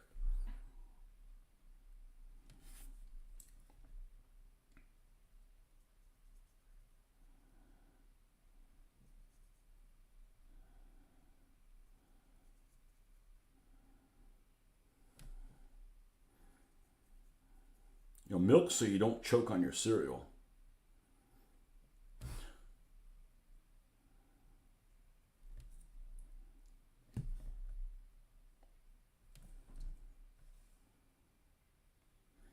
And what we'll do is this has a little bit of, we'll make sure that this sits inside the goop.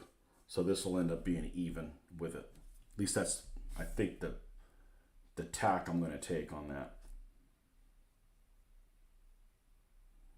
The theory behind it.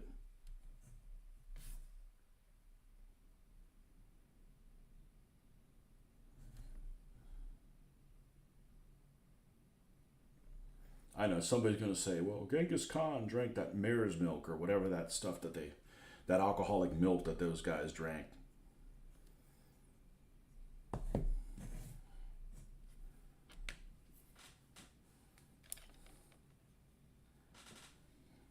I don't want to hear about Nazi apologists or Mongol lovers.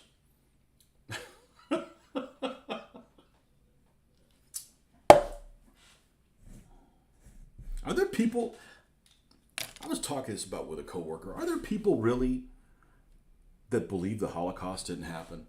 I just I just find that even harder to believe than believing in aliens.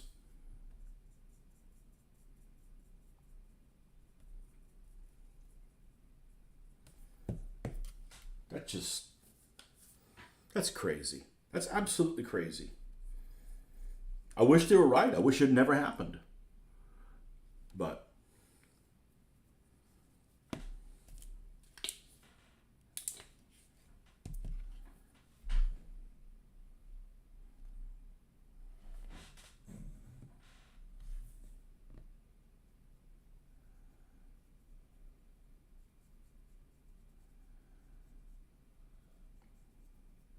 well, I have a whole.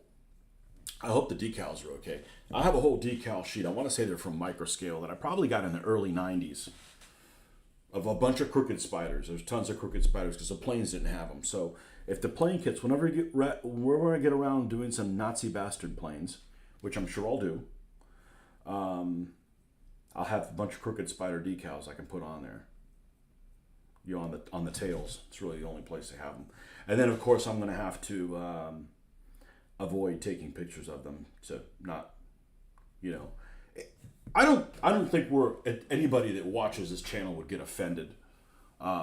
It's just that there's stuff on YouTube and Facebook that just they're bots. It's all bot based. So as soon as they see something, it's automatically going to get,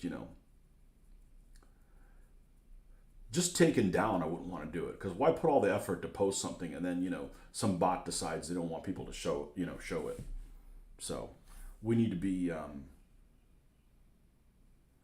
crafty with how I take the picture of it. But the real thing we'll have, just like I have a whole decal, I have a whole sheet that I made of those little air recognition flags for any of the vehicles. I don't have them permanently on, but I mean, it's nice when you put them on like a gray vehicle. It's another color that stands out, and they used them, but I'm not going to leave them permanently on. I'm not going to put pictures of them online or on YouTube or something like that. You end up creating a bunch of work for yourself that you have to undo. And, it's not like I'm trying to push their narrative or anything, where I've got to show it. So everybody knows what it looks like. And it's unfortunate because, people need to know what these guys look like, I remember when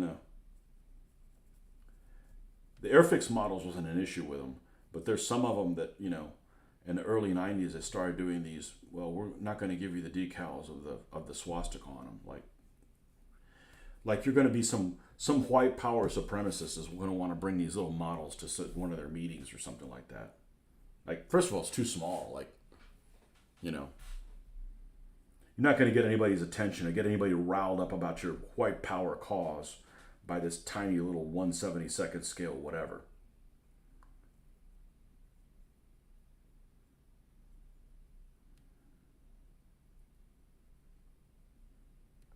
The problem with it is not showing the Nazi logos. The problem is somehow forgetting all the bad shit they did. That's the problem. And if you're one of those people, you're probably doing other sins as well. That's probably not the last sin you're doing. You're probably up to no good in a lot of other different ways.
Let me put my glasses on and step away from this thing. See what it even looks like.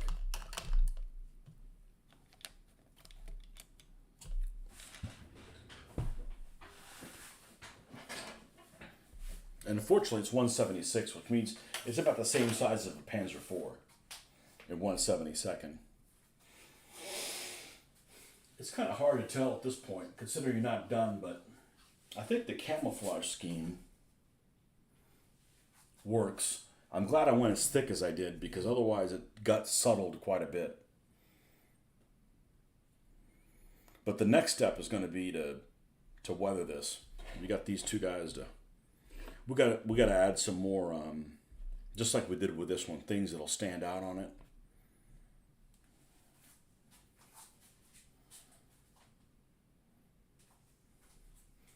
Yeah, actually, I probably have Shermans that are bigger than it. I bet I probably do. Look at these. Yeah, well, the Sherman's actually a pretty decent sized tank. This lighting is weird. It washes everything out. It's bright, but it washes everything out.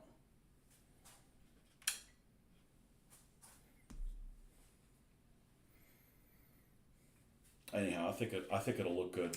It'll look the part, even though it's small. I already have it, so you know. Now, what do I have that's really big? The Stug. I have this Stug is like oversized 72nd scale. I bet it might be bigger. The footprint on it's bigger than the Tiger, I bet. Yep. Yep. And of course, we're going to do some black lining. We're going to do some forced black lining and shit on there as well, so that it'll turn out like all the panel lines and stuff like that stand out on the Stug. So, got to put that on bases.